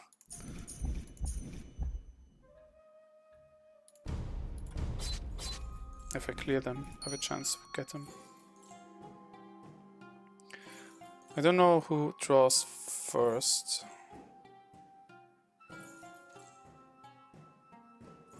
No, I draw first, but he triggers on my turn. Now I return the coins. Debatable. If I want him to have reduced chance on myself, but I think it's symmetric. It's always better to put the coins back. Because the coins also give me an immediate effect per chance. And yeah, misinformation. Pick a card in foe's bank. Discard from bank. Destroy after use.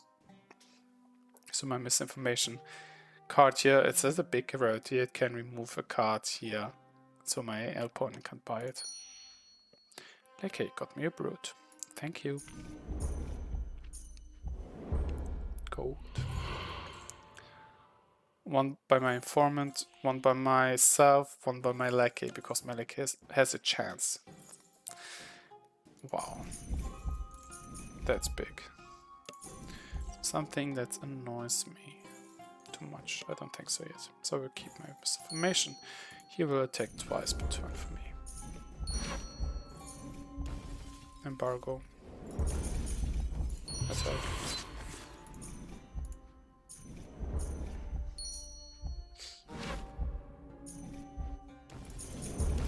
I hope, by the way, I'd like to get this unlock. I could have won, okay. But Neophyte difficulty is really nice for learning, I guess. And I hope you're not too bored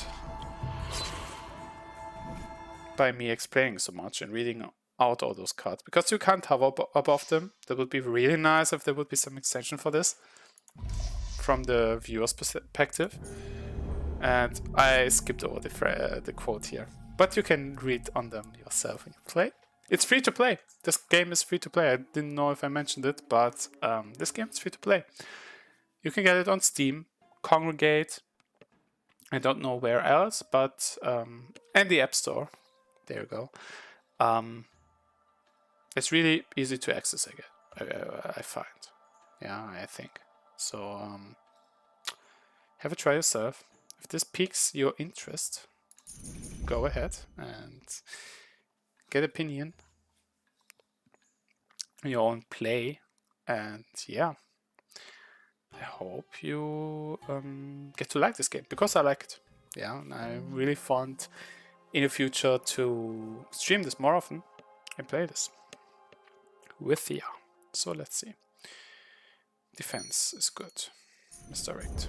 Please intercept for me. Worthy patron. Hello.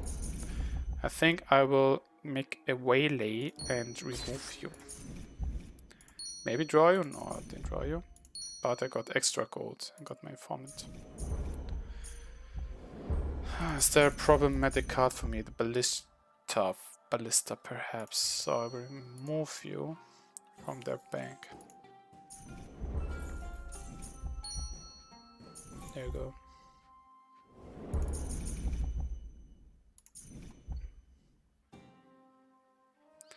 This one ignores intercept, so it circumvents the palisade. But if I play it now, I can't deny another unit. I think the gold's too important, too strong for them. I play the lackey. Tavern Wench. On turn, control weakest enemy. Control the weakest enemy unit. And if there are no enemies, get one skull. This one is like seduction, seduce, card as a unit. 1 health obviously, and has a high cost for 1 health unit that gets destroyed perhaps. But that's the up and downside here. So I can't remove the Vintner effectively here. But maybe I can get it myself. Yeah. Come here, come here. There you go. Hello there. Boom. Ambush.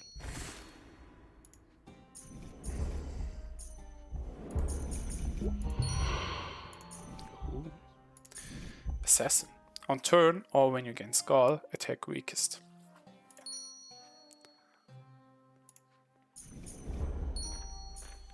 Yeah, it's like attacker scaling with skulls you get. And I got a supplicant.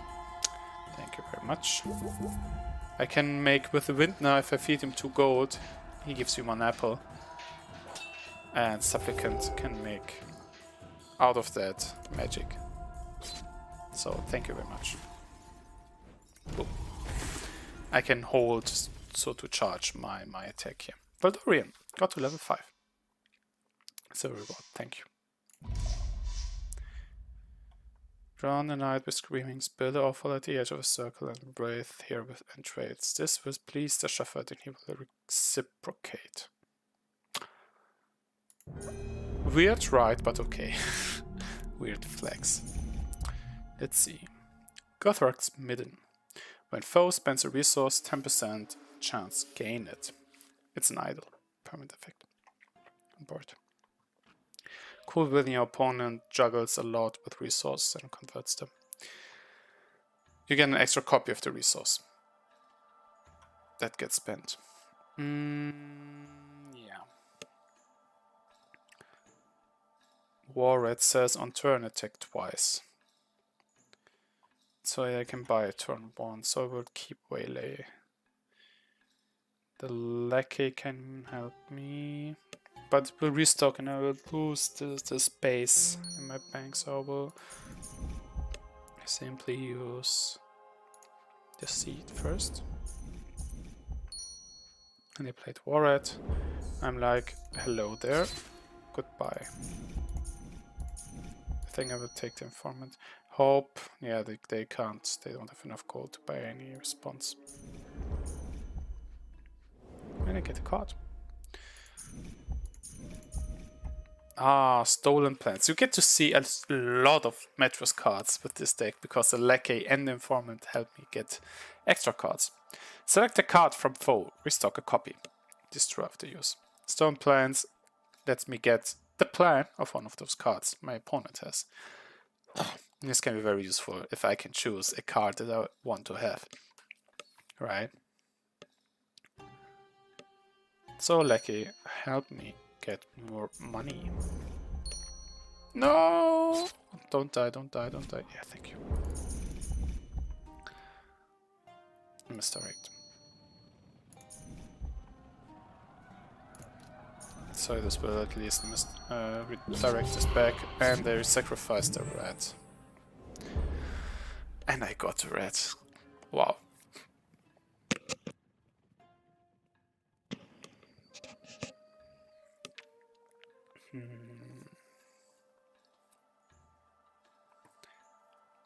Serpent's Altar. When your hero attacks, 25% chance attack.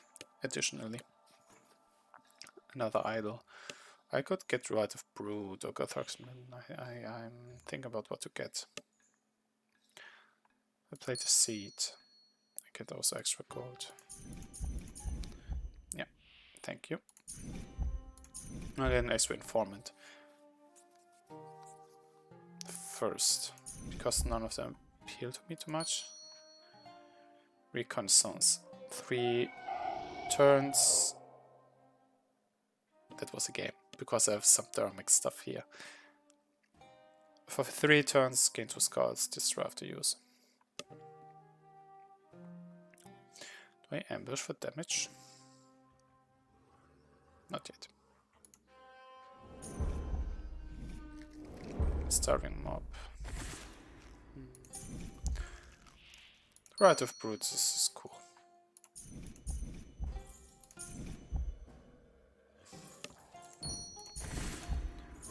So I will keep it in bank. Anything I get.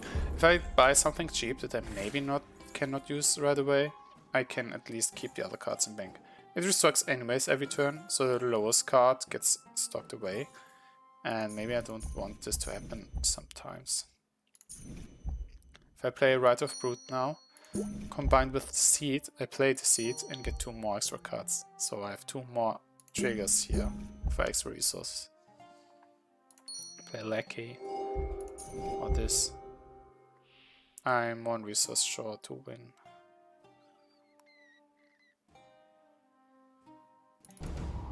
Let's see. That should be enough. Melee.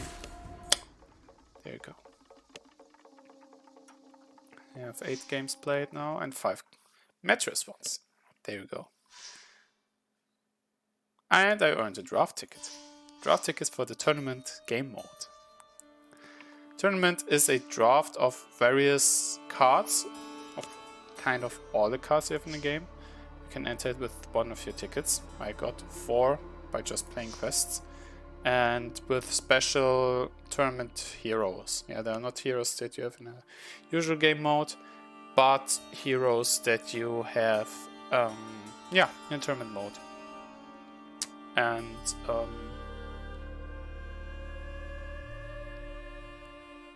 there's too big of an influx of cards. I mean, you have all factions enabled. If you want to take a look around here for the cards, you can just get to 1 hero of your faction and then take a detailed look here through all the stuff that you have. Yeah, I don't want to be I don't want to overdo it here, but maybe first get the quests done, then we'll see what we'll do further. Play games, 4 and 5 journeyman games with Vespitole. It is with Vespitole. I thought it could be anymore. So let's see.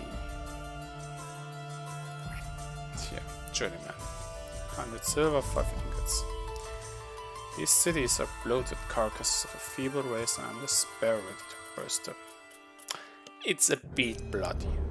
Yeah, it's a bit sacrifice here and there and everywhere. So let's see.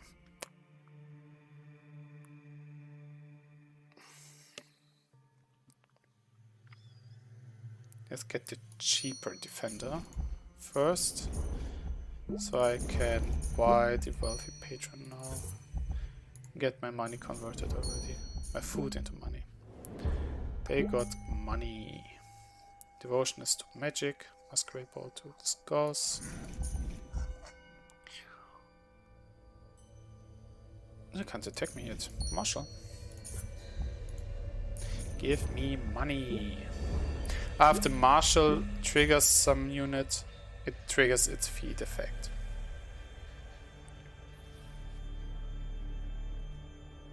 Oh, and turn effect.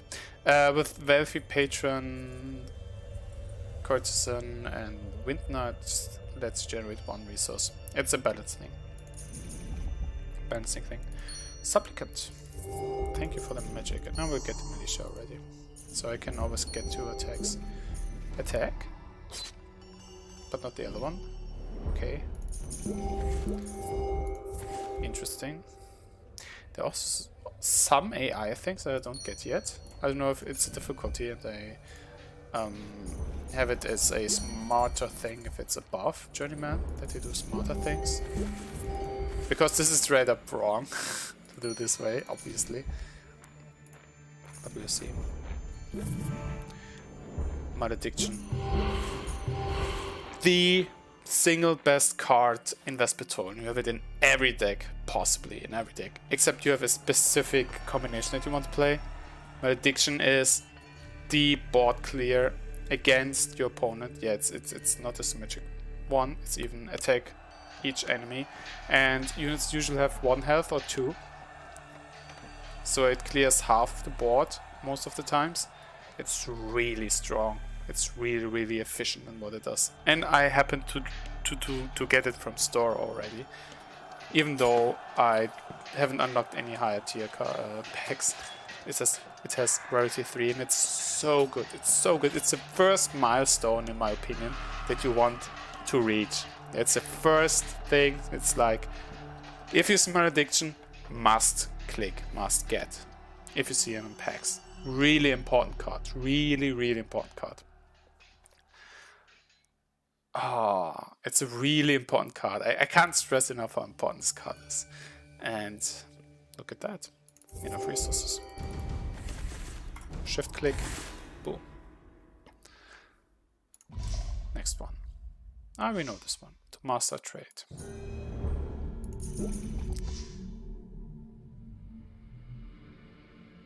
None of them are compelling enough. They might buy a herd of rats. Yeah, let's get him. Clear him, please. Thank you. Serve for protection. I won't buy the Marshal anytime soon. It can rotate out, in my opinion. Goat Outrider. Oh! Did you see that? My militia. Oh, just what? You Let's wait until it's back, and then you will see and understand what a ridiculous thing happened right here. Just wait a moment until it's back. Feast. Sacrifice weakest ally. Draw 2 cards. Draw 2 allies. Sacrifice the weakest ally. If you do, draw 2 allies. It lets you find allies. Maybe it's Supplicant.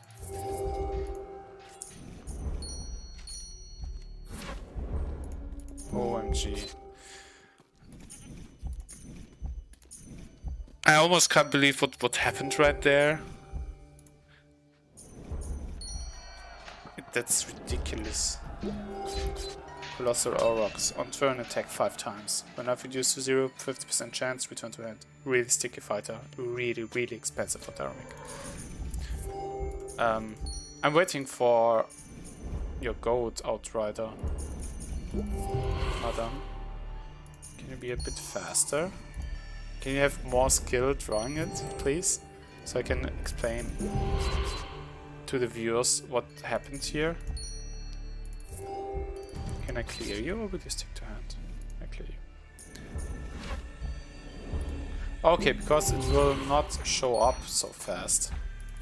I really thought it will survive. There you go. Goat Outrider. And listen up. Intercepts, so it always intercepts, and it retaliates. It always retaliates. And it says dodge 50% of attacks. Those 50% of dodges sometimes change so much, so many times. If they're 2 health, maybe it dodges the first attack, the next attack hits, and the next attack it dodges, but still intercepts and it retaliates. The dodge is meant that the damage that's incoming does not take away 1 health point. Yeah, if it's like dodge, get hit and dodge, it can sustain 3 attacks with 2 health or so. You can heal back this 1 health easily, usually. And you know what happened? It got played. My militia attacked. The dodge did not proc. The militia was hit and his 25% triggered. So you have a coin flip and you have a double head coin flip if you want so. And it did not dodge again. It's so common that the Goat Outrider just lives and lives to sustain 5 hits or 6 so often. And what happened here? It got played. My militia was like, oh, let me kill this real quick. I mean, thank you. Thank you very much for this. But it's so frustrating at times if the Outrider does just stick and says, yeah, I'm 1 unit and I defend like 5 other allies here. It's super sticky. It's the I reckon it to be almost the best defender that you have in this game. In this price class, yeah. In the way you can achieve it. It's super strong. And my militia is like, oh, 1-man army, I'ma kill this real quick. Oh yeah. And I got hit for 1 damage back there, but yeah, it's like OMG. It's actually ridiculous. And I don't have enough to kill them. So we get rid of the Aurochs and they get to hand. And the Goat Outrider defends the hero. So I can't clear the enemy hero right away. I get a serve for protection. Palisades and serves stacking for protection. 2 attacks, 2 dodges, 2 health. Our showcase this here. 2, 3. 1 damage, 4, 5, and it got cleared then. 5 damage. And it cleared my 2 palisades, my serve. I can buy something to maybe cycle it back to hand. And if you're unlucky, like here, to get it cycled back, it's just gone. Anything you had, it's just gone. As Vespitole also here. Yeah, if I would have kept all those coins, I would not draw at the end of my turn. Because it draws up until, at max, I have 4 cards. And always at least 3. 3 or until I hit my hand limit for a start of turn draw. Yes, thank you. Thank you very much. I got them back. And I have a marshal now, so I get extra triggers. That's a good setup. That's a good and healthy board. A good and healthy board for Vespitole. Spice rod for more food. So, I could simply buy the militia and stack my board and I can win right away. I could also think about keeping it there, let my turn end, get another card in there. I will not end my turn because there's another Outrider. I have enough resources, I can do this, I can showcase this. And be like, end my turn. I have 2 things in my bank, I can buy both. Okay, stuff got cleared. Yeah, with automated attacks. This one has 1 health left, I can heal him up. Get to back to 2. I have then 2 chances to redraw. My second one hit. Okay, nothing more happens. And I would play that. Convert. And finish this. Cool, right? So, that was number 2. When a man cries his innocence, the angry mob only hears his confession. So, let's go. What do we have here? Coordinate. +2 charges to Metris cards and reduce bomb timers by 1. If there are like timers, like on Consolidate, 5 turns to go down. On turn, heal hero allies, 50% chance to save a destroyed ally. At the ally that would have been destroyed gets saved instead. Destroy after use. It helps to keep healthy your units and yourself. Set your bomb. After 2 turns, attack 6 times.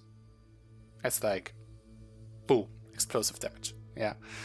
Coordinate helps to get this triggered faster and get this stuff like this last longer. Subterfuge. For 6 turns, draw a card from foe, destroy after use. So Subterfuge helps you get cards from the enemy deck and is really good at it. And I like it as a really solid baseline card for stealing your enemy's cards. Yeah, I think I did not get it yet because it's not in my Valdorian deck. I like Metris really much, to be honest. I like Vespitole because of the cycle mechanic. I like Surveillance. I like Metris for its playstyle. Yeah, I like it just so much. I like this game so much. I would not have played this game for so many hours if I would not like it. Impersonate. Draw a random card from foe's hand. Destroy after use. You know, if I play my turn, convert stuff, get a surf or so, end my turn, I get new stuff in hand. Impersonate can say, whoop, mine, and it uses it to get stuff. Pew. Pew. Pew. So let's see. Forgery. Next card foe buys, gain a copy. Disrupt use. Forgery, yeah, meddles with what you buy in your deck from your bank. But this is not too bad for me. And the bomb is about to explode, by the way.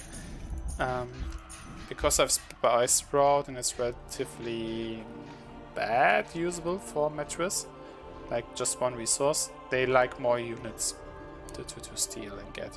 So I'm gonna buy the Spy Sprout. Feel free to use it, Valdo. And yeah, the Statue Bomb will trigger and clear my board, so I will not buy any new units. Here we go. Condottiere. Oh. Tier 4 card, rare card. A lot of text. On turn, inactivate attack. On feat of gold, get 1 stack. Add 2 stacks, you attack and restock war. 50% destroy and death. So it's on one side a merc that attacks for you if you give him gold and on turn. On the other side is restocks war cards or war units that are from Vespitole. So you get a Metris card that gets you Vespitole cards. They include Ballista, Catapults, Palisades, and Mercenaries. All those war units that Vespitole has, the Condottiere can get for you.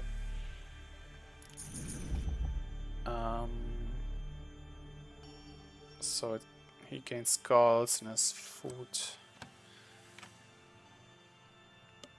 I will likely play the Condottiere start attacking me, so I want a merc. And leave it at this. Those are mine cards. I want them back. Hello. 3 attacks, please. Thank you. I want to draw my units myself, please. 2 magic and 1 scout. This could get tough. I have to keep my resources, to be honest. It's cleared.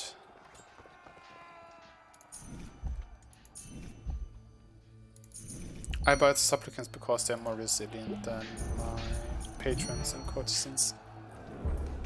And I want more defense. I produce less resources, maybe, but I'm more resilient to what they might try to do. I don't know how much gold they want to stack up here before buying a condottiere. Maybe enough to clear my board. But if they wait for too long, it will not happen. I will just stack up more defenses here. Serfs, militia, mercenaries, and palisade. Yeah, this is a very allied heavy deck, if you maybe already noticed.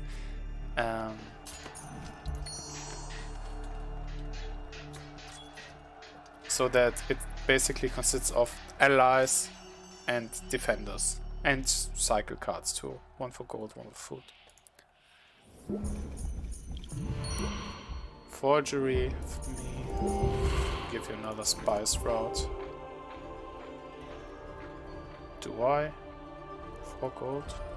Yeah, I do. Pressure. They have to heal or use the condottiere. But they don't. I don't know, some things are weird about the eye. Maybe they actually wait until they can full clear. They get 5 attacks from the condottiere and they didn't have enough other resource left. Maybe they were just waiting to get the condottiere going.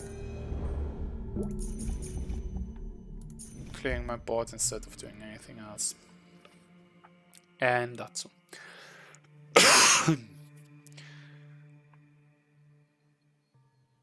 Gold themed. I will explain any cards that they buy because they stick or stay in hand. Underworld Barge. On turn, attack twice. On this card, for each stack they have, summon Gilded Warrior. 2 health and attack once per turn. It's sticky because if it gets stacked and removed and attacks twice, it's really annoying. It's a very good card and it deserves to be a rarity 4 card. I need more defenders. And I bought a golem. On turn, for each stack, heal. You can have up to 6 attacks and it intercepts any attacks. And it can't be killed. So if its health drops to 0, it stays on board. And refills at the end of turn with their stacks. This hero says, feed an anima. Anima are allies for them. It gains 1 permanent stack. So they can use magic to stack their units. Which is awesome for them, not for me. I don't get any defenders. I have 4 of them in my 10 cards on my deck. Where are they? Supplicant. Hello. Do your thing. I will just flood the board. Oh, nice. I will just flood the board. My defenders get the... eat the attacks. And they got another golem. They're like 10 health in my way now. The golem is very efficient in protecting. And they have another one in bank. Thank you. Please help me. Surf. Nice. It's random attacks, they can't direct those.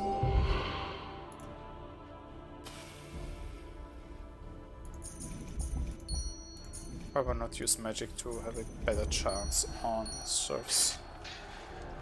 And now they have Blood Pact. Feed 2 health. Drain 1 stack. A random other card gains 1 stack. So for health they can stack other cards in one stacks. For example, down the wood barge and a golem. But it's random, so it could also hit the lantern scroll, which just heals the hero. On turn or feed magic, use up a stack to heal the hero twice. So yeah. There's also the Whale Warden, so many rare cards. Which intercepts, so it's a defender. If you feed it 1 health, it heals 1, so you can transfer your health to it. And when it's attacked, it gets 1 stack. When killed, attack for any stack it had in it. So it eats up damage, and when it's actually killed, finally, it releases everything in a burst. So there are 2 things I can do this game. Either I stack enough resources to just win, which needs me 30 attacks, or I actually try to contest the board. And I can still contest because I hit a mark. Yeah.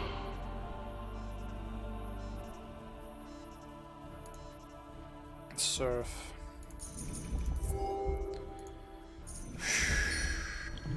And they got the Whale Warden. I don't know which one eats up the attack first. I think the highest health unit. And they stack on the lantern scrolls. They're like really trying only to stack and stack and finally win. So I have to be more efficient in stacking.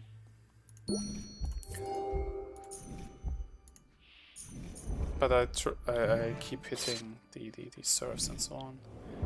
It hit the Veil Wall. Look, they have like cards like Whispered Barbs. On hold, it gets 1 stack. On play, for each stack it attacks and ignores intercept. When they stack something like Whispered Barbs, they can also be explosively letting out everything. So, Spice Rod gave me 1 food in between. 30. I need now 43 if they keep everything healthy now, and they have more lantern scrolls in a pipe. I need robust units. Thank you. Palisade. At least they keep generating resources. It's really a stacking game right now. I like those games that are fast and you try to get something out from the board. On the other side, you have games where like stacking and stacking. And there are 2 attacks still, so I can play the Marshal actually. With all my magic that I keep getting. And I mean, after some time, as Vespitole, I have 10 cards in inventory with 4 coins in hand. So 4 of those cards are non-coins that I can play. After you stack those cards, you keep hitting them. Actually, something I can do or start doing with all of that is the ultimate technique for Vespitole. If you think about who can stack the best and most, Vespitole can go infinite. True infinite. You noticed, if you play a Vespitole card, you draw a card. Maybe you thought about it earlier, like, OMG, what if I just play all of my cards in my deck? Is it possible to draw all my coins and then have non-coins left? And the simple answer is, of course. So much magic as I've collected by now, I can buy a lot of stuff from my bank. So if I collect taxes, I maybe find other stuff, buy another unit, have 7 cards in hand, buy something else, have 8 cards in hand. And just need 4 gold to get 1 more. I have 8 coins of my 10 coins in hand. OMG, how much is happening here? Okay, my marshals also helped me trigger a lot of stuff here. a lot of stuff at once happening here. All the attacks and retaliates triggered. And how much cards I have in my deck? 14. And 2 of them are coins. So if I buy one now, there's 1 coin left in 12 cards, where the other cards always let me draw something. If I buy 2 more cards, I have my 10th coin and my 11th card in hand. So if I buy this, I can get out a lot of other cards. Yeah, I have 11 cards here. I should be a bit careful. I have 1, 2, 3, 4, 5, 6, 7, 8, 9, 10 cards here. So if I buy 1 more card, I'm done. Usually Vespitole wins before that point. Yeah, so before they reach infinite, they can usually clear. Like here, it's really the case almost. Yeah, almost if you're ready to go infinite, except your deck is designed to go infinite. Beforehand, I can just kill him now, but to give you a showcase here, I have at least 2 cycling cards. So I have 10 coins and 2 cycling cards in deck, that's the condition, right? So I can, when I play, already draw the other card. You first draw the other card and then the thing happens on the card. So if you go infinite, like here, I always get 1 food. The gold's not important anymore, but I always get 1 food and I have infinite resources here. Use it on allies. I will heal these ones. Get magic. Boom. Win. Nice. 1 more journeyman, please. So fuck with 2. 1 card per turn. 1 card per turn is quite pressuring, to be honest. But I'm a clear this one, thank you, and heal you. I'm the more, how do you say, the more resilient one here. Let me get this food. Will you clear? He will not clear, he will start clearing.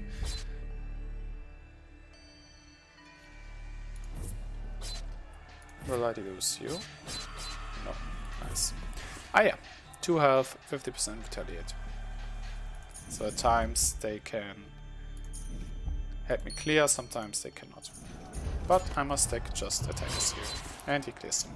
Alright.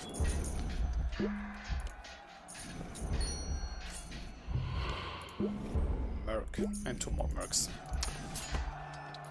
The pressure's on. Yeah, it's healthier. It needs more resources to be removed, especially when we draw. And this here will get nasty. And more defense.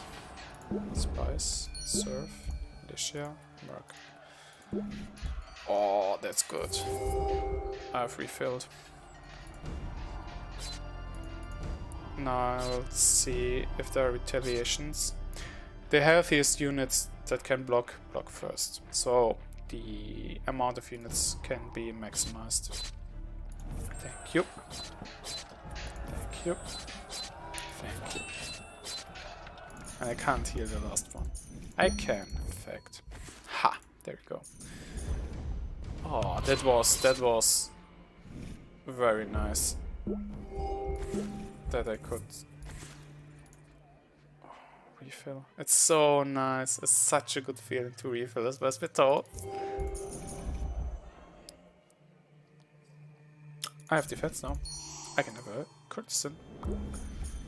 Get erect, mate. Yeah, serve blocks. This one attacks. Stuffs get cleared. I'm gonna buy Palisade to block retaliations. Thank you. Yeah, it's really draining the resource to get your board presence kept.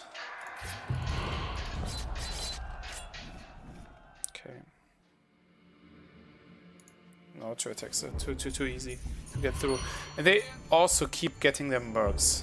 That's unfortunate for me.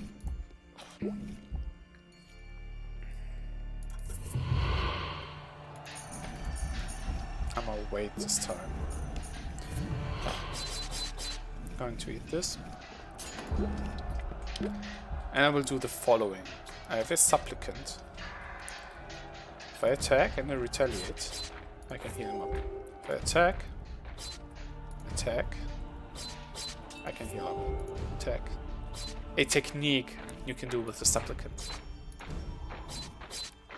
I can feed him with magic.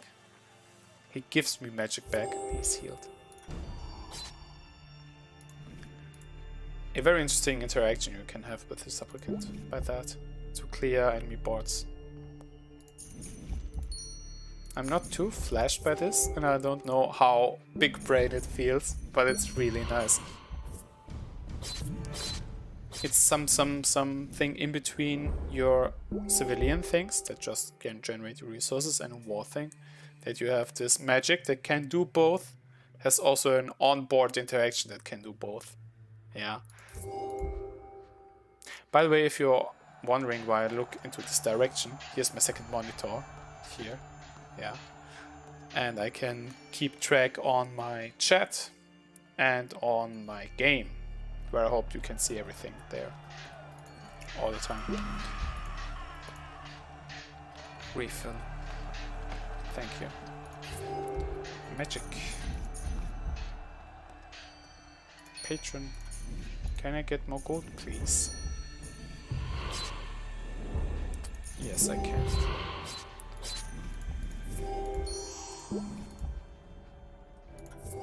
If I use magic already, I may already just buy the card early on to get my cycle cards going. I'm done. Nice. So that's my second quest, right?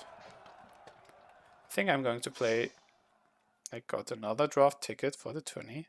Yeah, they're really giving you a lot of those tickets. And a pack. Thank you. I need 2 more games, and I really like to play her right now. Because it's weekend, you get extra resources. You get extra silver when winning fights. So that's a nice thing to have. That's a cool thing. Yeah, during the week they have so much extra. So you get silver for quests, you get packs for quests, and on weekends you get, I have to look, double the experience, but 3 times the experience and extra silver on my wins. So yeah, look at that. Usury. Draw a card. Foe gains 6 gold. On turn, foe pays you 2 back.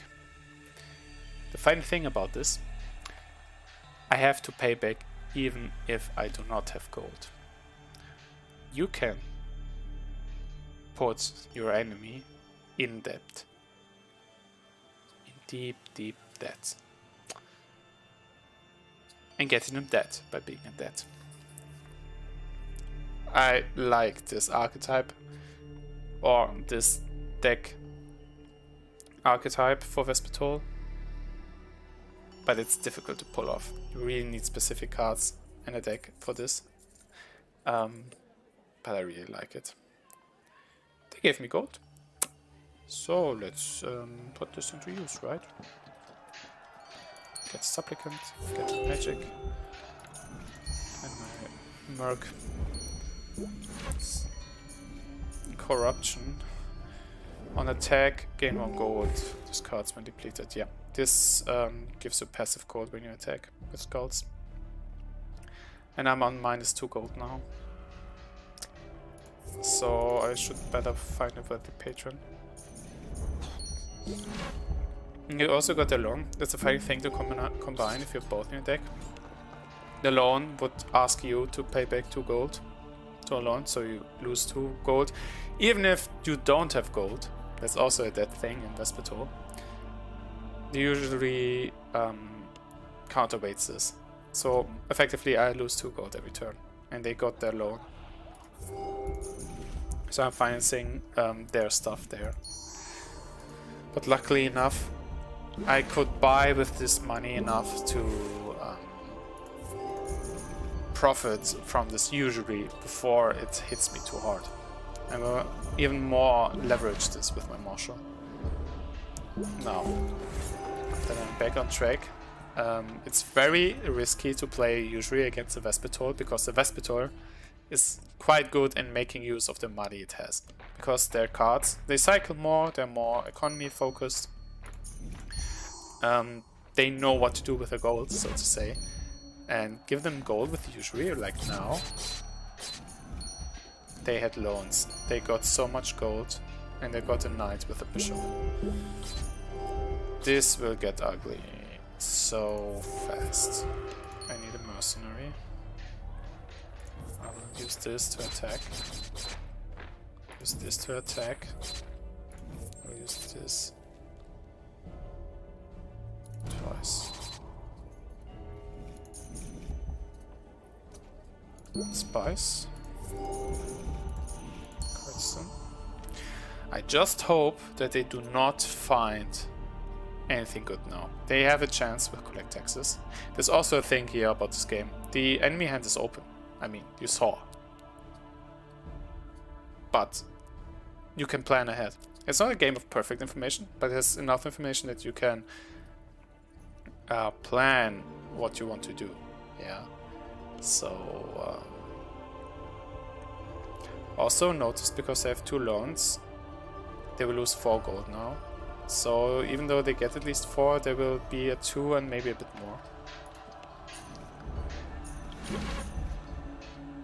Yeah, okay, they got the bishop back and palisade, and they got their knight in hand. This is not good. This is not good. The bishop gives 1 resource of each. That's so good. And it's also the knight's a rarity 4 card. And I get even more gold now. Thing is, after you usury enough, your enemy might not even have anything useful to buy. And they start to leverage this effect and get you into debt. So, Merc, attack, heal. Thank you. Merc, Marshal, Militia. And please don't kill anything. Thank you. Very much. Ah, no redraws. Only 1 card in bank. And a 1. Oh, this was really risky. Triple rewards. I get triple silver and triple XP. What is it today? I mean, there's a info box at the beginning. I will play this last round and maybe see what there is. I didn't know you got triple the rewards. Maybe because it's a Sunday? This is really a big boost.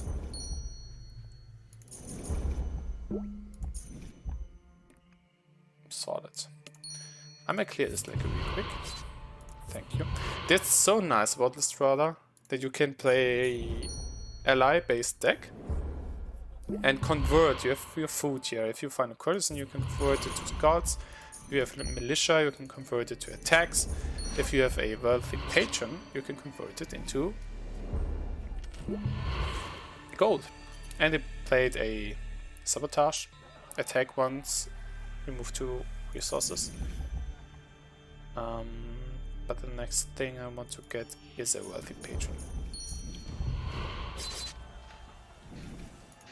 And they have robbery here, steal 2 resources. And they have a seduce. They may seduce one of my units.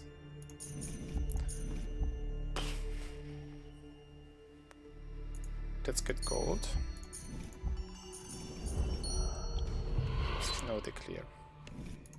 Okay, here's sabotage. Attack for lose 2 resources. It's cheap and efficient by that, and yeah. So if you have some more expensive stuff here, it's an idea to keep something cheaper.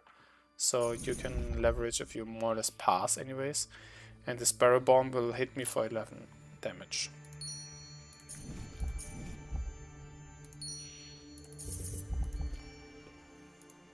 So let's see what you seduce here. Worthy Patron. This one's mine. Palisade. Serve. Thank you. This will soak up 5 damage. 6 go to face. Ouch.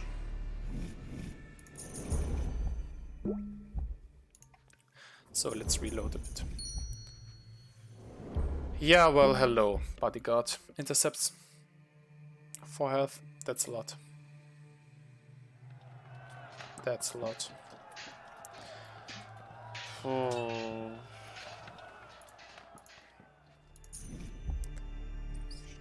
Palisade, surf, money,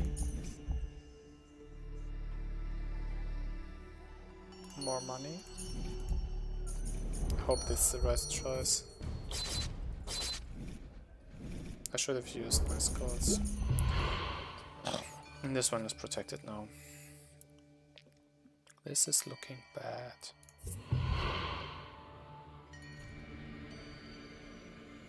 They can't steal from me this turn. Goodson. Not good. Looking at the spice route.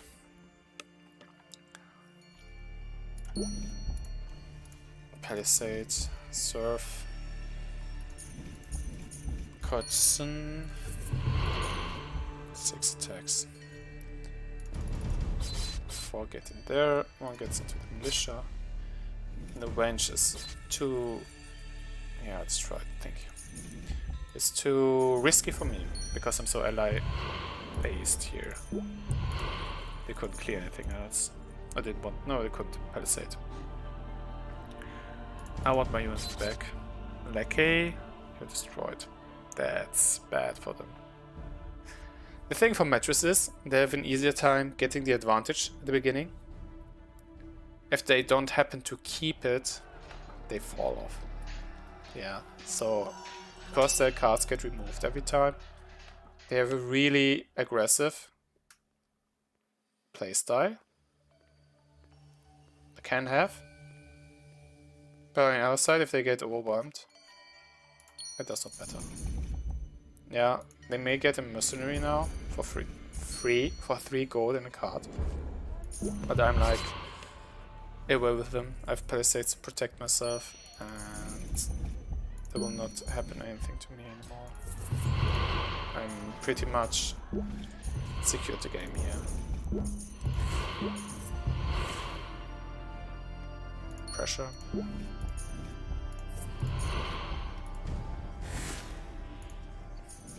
I don't have to buy now. I can cycle better now. Done. Easy, easy, easy. Wow, nice. Another draft ticket and the last pack. Gold pack for free. Gold pack, yeah. Again, if you go to the store and complete your quests, you first get silver.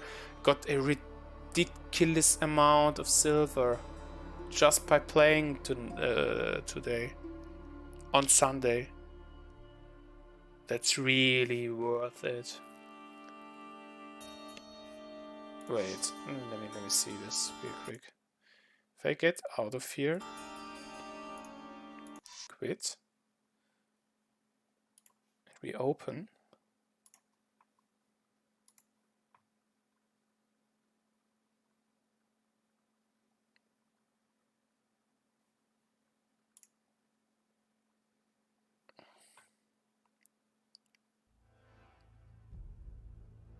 There's no info on this here. I don't have any bonus XP because I don't have any skin.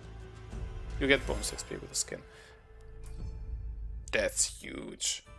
Play on Sunday, my dudes. Play on Sundays. Play on Sundays in multiplayer, so you might play with me. If you're alive. Yeah.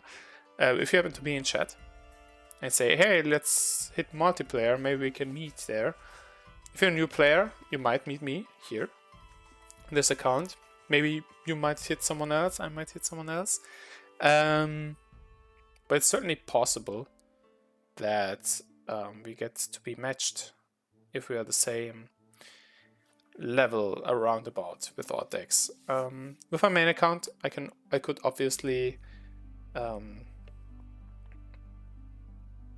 get here with people that maybe have played longer. Yeah, if you're a veteran player, you might get here with me if we queue into the game simultaneously, because almost all my cards are maxed. So if you're an almost maxed player, we can meet over there. If you're a new player and might want to play with me or with other ones, one could do a multiplayer session towards the end or towards a certain time in the stream. That's something I thought about as well. And yeah, I'm thinking about wrapping up the stream soon. So, but I still want to redeem my free packs first. 6,000 silver, 60 oak packs, 62 packs. I may open them off stream. I may just open them here. I can see how much I comment on them. Maybe give you directions. Or if you want directions, you can of course watch me opening them. I don't know how much I want to comment on each of them, but let's see. Gold pack first. Nice things first, yeah. I don't know why this is still over here, but okay. Scar's card. New cards, always good. Because you can't craft new cards, you can always upgrade cards that you have, if you have enough ingots. So, Fertility Offering, sacrifice a random ally, copy that ally in Daramek. It's okay. It's certainly interesting if you're an ally-based deck. Brigand, I like Brigand a lot. I have on my main account. Maybe if I did not show you. No, I showed you Vespitole. I have on my main account a ally deck around Brigand. Yeah. On turn, steal 1 resource for each failed steal attack. I think it gets really good if you invest a lot. Arson, on the other hand, for 7 gold, foe loses 7 resources. If it's upgraded to 6 or 5, it's cheaper. Attack for 7 minus each lost. Yeah, it's true after use. So you buy this card, use it, and the foe loses 7 resources, or for every resource not lost, it's an attack. It's a big, medium-sized to big card, and it's used in aggressive decks. So if you want to have an aggressive deck, use Arson. Brigand, it needs a bit of time before it gets efficient and good, in my opinion. So I would pick Arson over that as a new card. So let's see about silver packs. Will this stay? Yeah, this stays here. I hope the devs see this and could maybe update this. Your new cards.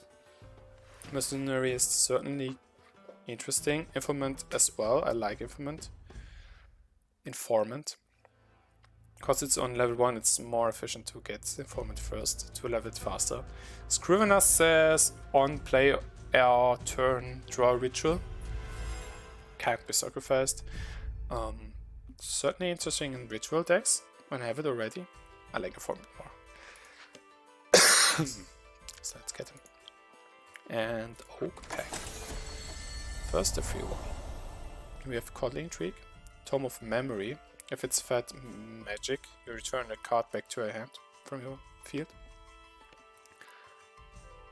And a random card gains 1 stack. Interesting. At first I knew when the first card first came out, it says increase your hand size by 1 for this draw at the start of your turn, so you can more easily stack cards in your hand. But it was broken with certain cards and combos and combinations of cards that it got reprinted into this. Yes, you get cards back to your hand, so you can replay play effects and gain stacks at the same time. So it's good with the specific cards. I didn't play in that too much to know which ones are too good, but you can experiment a bit. Gilded Warriors, they are baseline fighters. On hold, they get a stack. And they have 1 health per stack. And on turn, for each stack they attack. So that they are accumulated into 1 card.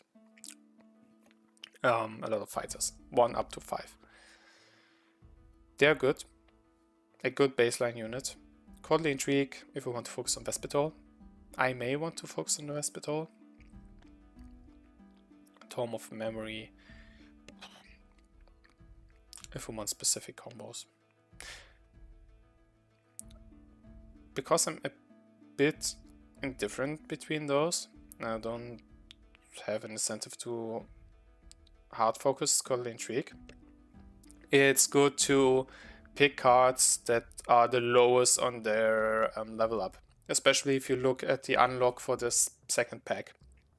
Because if you always pick the card with the lowest level or level up progression, you will be fastest in getting all cards maxed.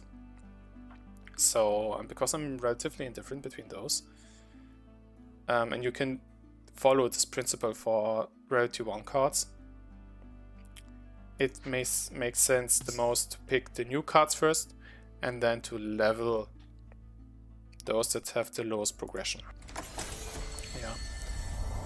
Scars! Look at this! I can even pick between heroes. It's always better to pick a hero, because you unlock a card with them right away.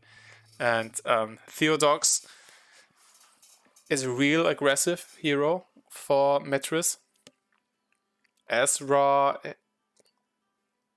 enables a specific unit type deck that you can also play early on. I like already the steal cards from the deck thing, and Theodox saying 20% chance prevent destruction of a card you control. If you have medium-sized cards or just damage cards, you have always a chance to have extra damage. This makes him really aggressive and one of the best farming heroes in the game, because you have the easiest time to do damage and damage and damage. Ezra is more interesting, in my opinion, has more ability to do something nice. Yeah, it has, when drawing your hand, one of the draw cards is an ally. You have like meaty, good units, and Ezra can secure you getting those again and again. Usually, we saw I would pick this over other cards if there weren't any heroes here. And heroes are really good. Ezra, welcome to the crew. So let's see. Next one. Oh, Militia is very key, but it's also close to leveling up. You can push them a bit, but note that if they're leveled up to the max, which will be reached here if it's full, it can still be drawn in a pack. You have more bonus XP and ingots, but you have no level up progression anymore. So that's replaced by this. But this downgrades your ability to get the silver packs unlocked. I'm not sure if I really want to push now low level things, or if I want to push Militia to max. Because Militia at 3 gold is really good. I will do this for Militia. Militia is very good at 3 gold, to be honest. And when I look at this, Waylay can be more efficient, but less cost. Yeah, if it costs 2 for 3 attacks, that's good. Cheap and good. Spice Route.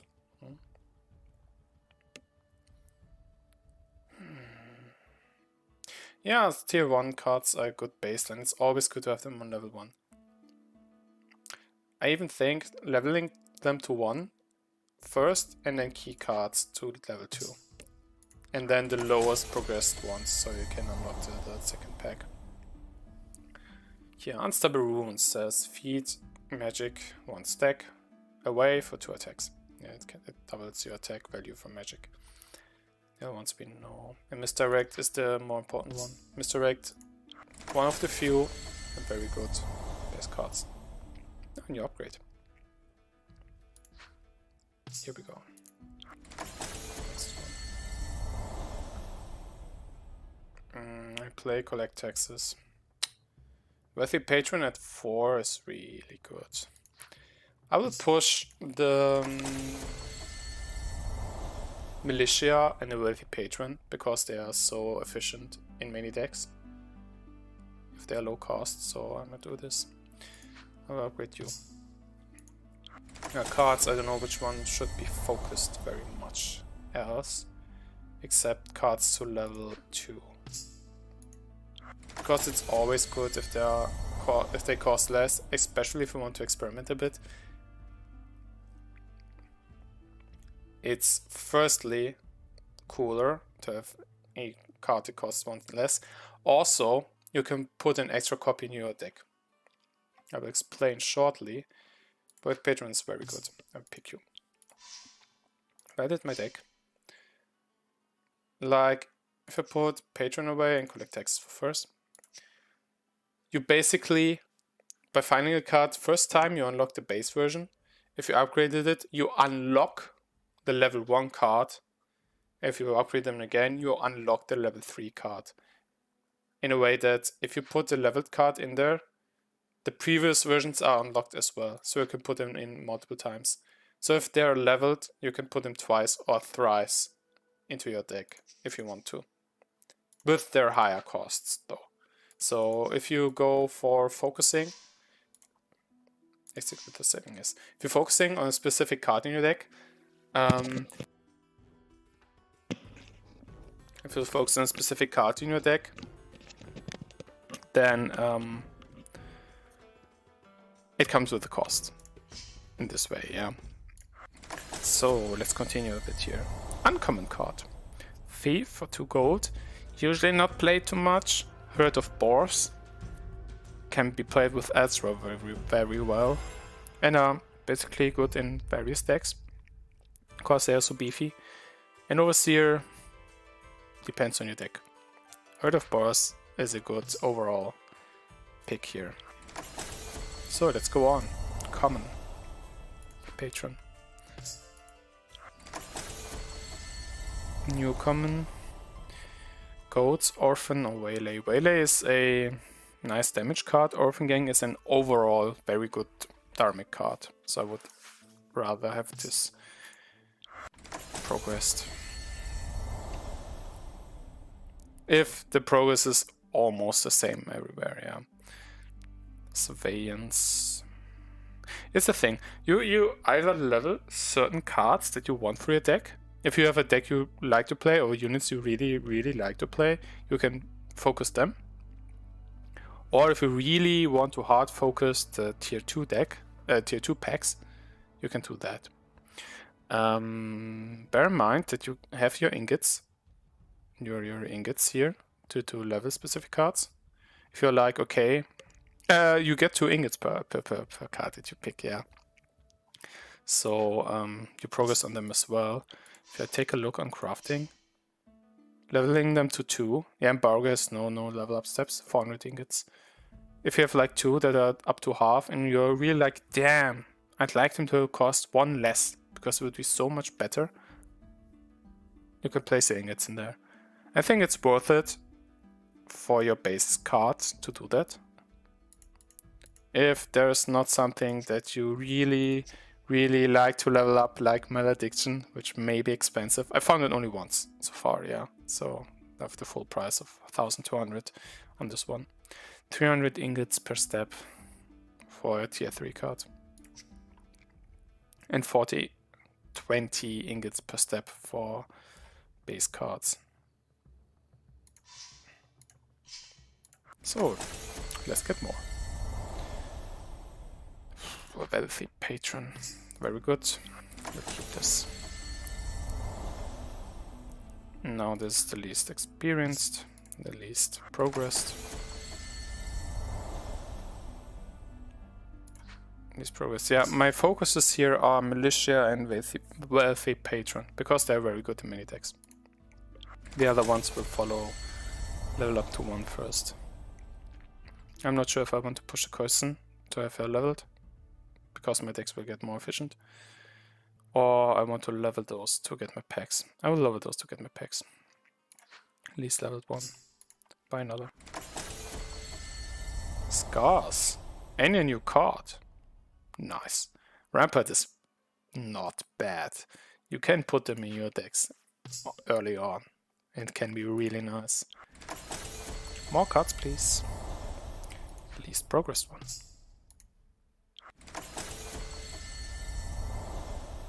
Least progressed one. You see, if you have such a big step, it's anyways from level 1 to 2. Or the borders to distinct that. More, please. The animation gets a bit faster every time you buy the same pack, by the way. Least progressed. At least progressed. No, patron. That was a patron.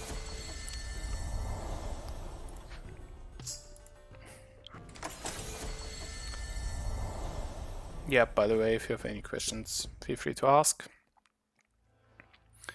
If you show up in stream, I always like to give input to any of you.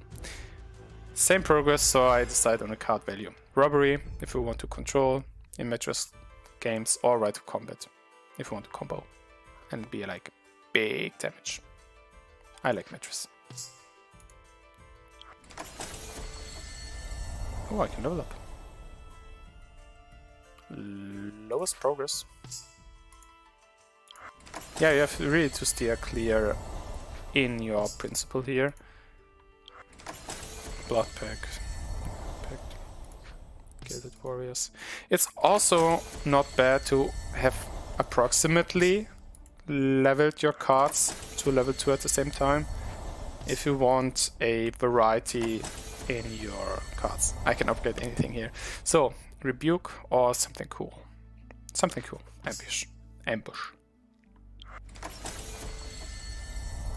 Rats. So, trade company to food. Not seen too much, to be honest. Grave contract. In Endatsu, if you feed 1 magic, you get a 2 health attack once per turn. Gilded warrior that's destroyed when we discard it. Temporary unit. Or Twilight Peacock. Very good heal card. I will definitely put this above the other 2. Patron. New card. Thief, and this one we know. Reconnaissance. Always good to pick new cards. Always good to pick new cards. Least advanced. Level up. There you go. You get level ups on your cards if you do this. Robbery is cooler than 3 food. You get 2 resources of your enemy. Your enemy loses 2 resources by that. Tome. Herd of rats. Flowers. Rebuke. Level up.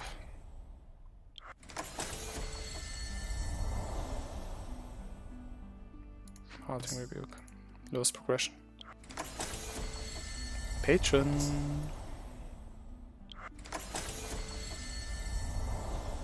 Militia.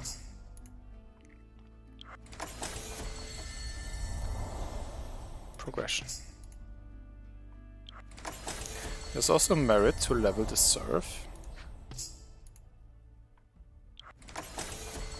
To have a cheap blocker.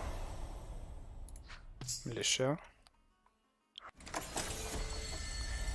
New Scars card. I talked about usury. It's difficult to play, but I like this card. Feast is way more useful generally, because Feast is a general find allies card. So if I manage to sacrifice 1 and draw 2 when I play this. Bloodlust is a very good tech card, especially against Vespitole, because Vespitole manages most easily to stack defenders, and Endatsu wants to stack defenders. And Metris does not like to see Bloodlust. Bloodlust is a very annoying card and very efficient card. I will pick Bloodlust here.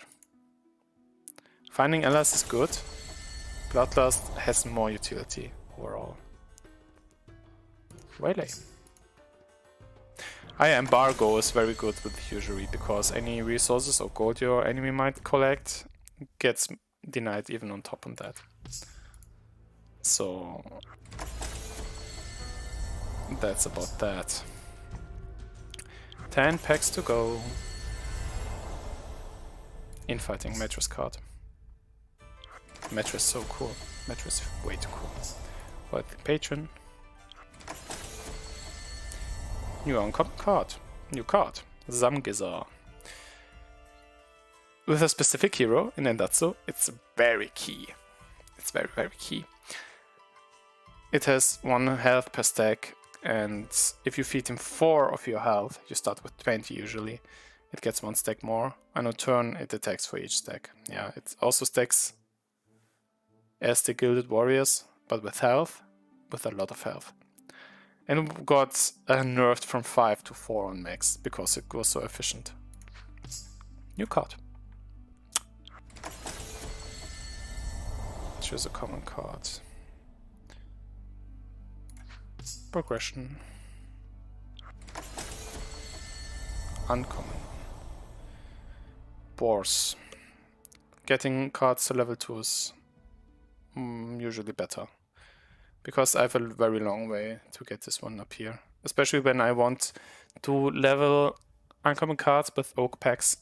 You really want to level other cards first. Herd of Boars is a nice card overall. Progression. That's least progressed. I know, I want to level up cards. You can also level up them first. I think 1 step is not too important here. Ritual. It's usually good. Militia. I may even level it here if I'm lucky enough. I have this and another pack left. Progression. There we go. Level up. Nice! I level up as a finisher. Isn't that nice to see? And I have 2 gems left. Usually, I mean, you buy 2 things with gems. Gem packs and skins. The skins, even on my main account, I have not used skins to level my heroes to level 28. Even though it's a long way. I maybe have bought 1 skin for 1 of them. So usually you spend your gems on this here. You don't. You can use them for tournament for more tickets, but it's usually better to get tickets via quests. And even 1 step before getting a new gem here, which is nice. Maybe I stick to this account. Maybe you want me to start over completely. But it's really, because it's really close to a start,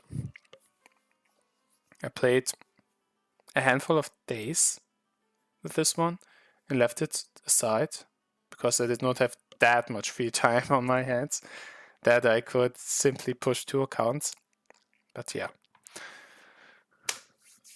Prepare for gem packs to be opened, ladies and gentlemen, and anyone else out there. So everyone, gem packs getting opened. Rare.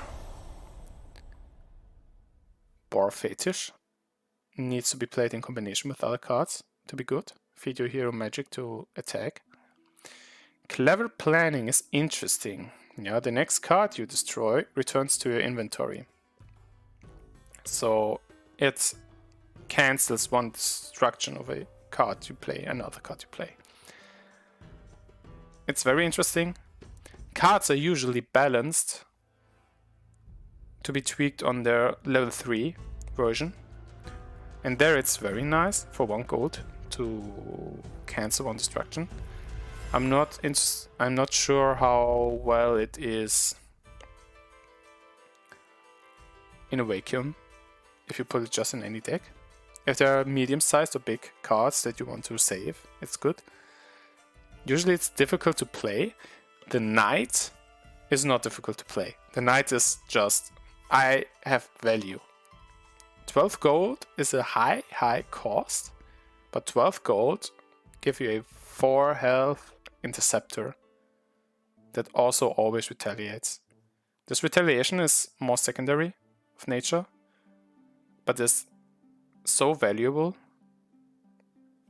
that I would pick the knight over them. Boar fetish is difficult to play. Clever planning needs upgrading to be played well, in my opinion, and the knight is the best in a vacuum. I mean, I don't open so many gem packs to get a chance for the knight, so I'll pick him. So, buy another. I want to use my other gem. Only Metris? Okay, I get the coolest faction to choose from. Wagon Bomb. In a Valdorian, your starting hero in Metris, or the first hero in Metris, is the best to do some kind of economy style decks where the Wagon Bomb can be one of your finishers. 16 attacks is a lot. And it can't be stealed that easily. If you're facing another Metris, it can't capitalize too much on your cards, because it must be a Valdorian themselves, usually, to get such an expensive card to play themselves. I mean, it's a bomb. It's a nuke. It just wipes off your enemy from the front board. Better to play in an economy style deck, which Valdorian is the best to do in. And you have Valdorian. Apothecary is, yeah, saw her. Restocks poisons and is in a ally-based deck. Best suited in. One with bodyguards. It's the combo of bodyguard and apothecary to keep him healthy while she's in the back line. Gets hit easily with intercept ignoring attacks. Condottiere is a very cool card to enable things. Because he's expensive, you need quite some gold. It's also necessary to have some kind of income here. But I think it's cooler above the Wagon Bomb. It can be stolen from other Metris cards. So it's a question to run him or the Wagon Bomb. But the Condottiere can be used in several decks, I guess, not only Valdorian. Also in there's a hero, Greta, that works better. Oh, is one focused on allies. So you have at least 2 decks to play on. Wagon Bomb, you more or less have 1 deck with Waldo. Apothecary is maybe a unit ally based, but Greta maybe also as well. But Condottiere is best used compared with the other 2. So I'm picking. So that's that. With those gems, you have a good, if you keep on playing 7 days in a row, you have always 1 free rare or epic card. Yeah, common, uncommon, scars, rare, epic. So I would really advocate the use of gems for gem packs. And that's about it, I'd say. We've got some time into the stream, and I guess you saw quite some stuff here. And if you like what you see, feel free to see more content on War of Omens. I'm planning to stream Sundays and Wednesdays around this time. So if you want to see more content, stick to my channel, to my channels on YouTube and Twitch. And yeah, I hope you liked what you saw, that you have fun. It's free to play, so feel free to get this game yourself on Steam. I hope you use Steam to enjoy this card game. Well, it's so old, it's several years now, handful of years. It's still fun to me. I like to play this. It's not like, oh, I have some new account and maybe for newer players I want to play this only.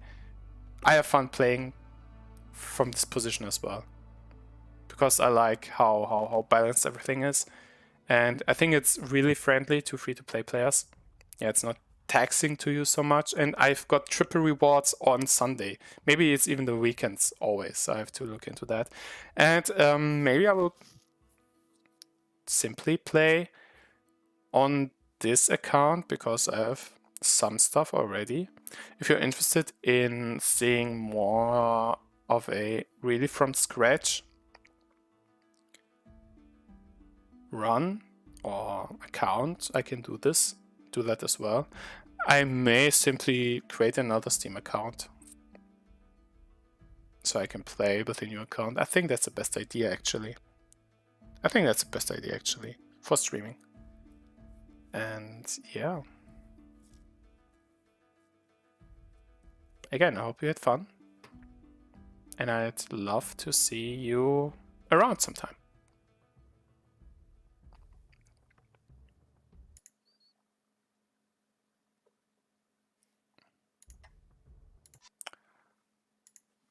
So that's about it.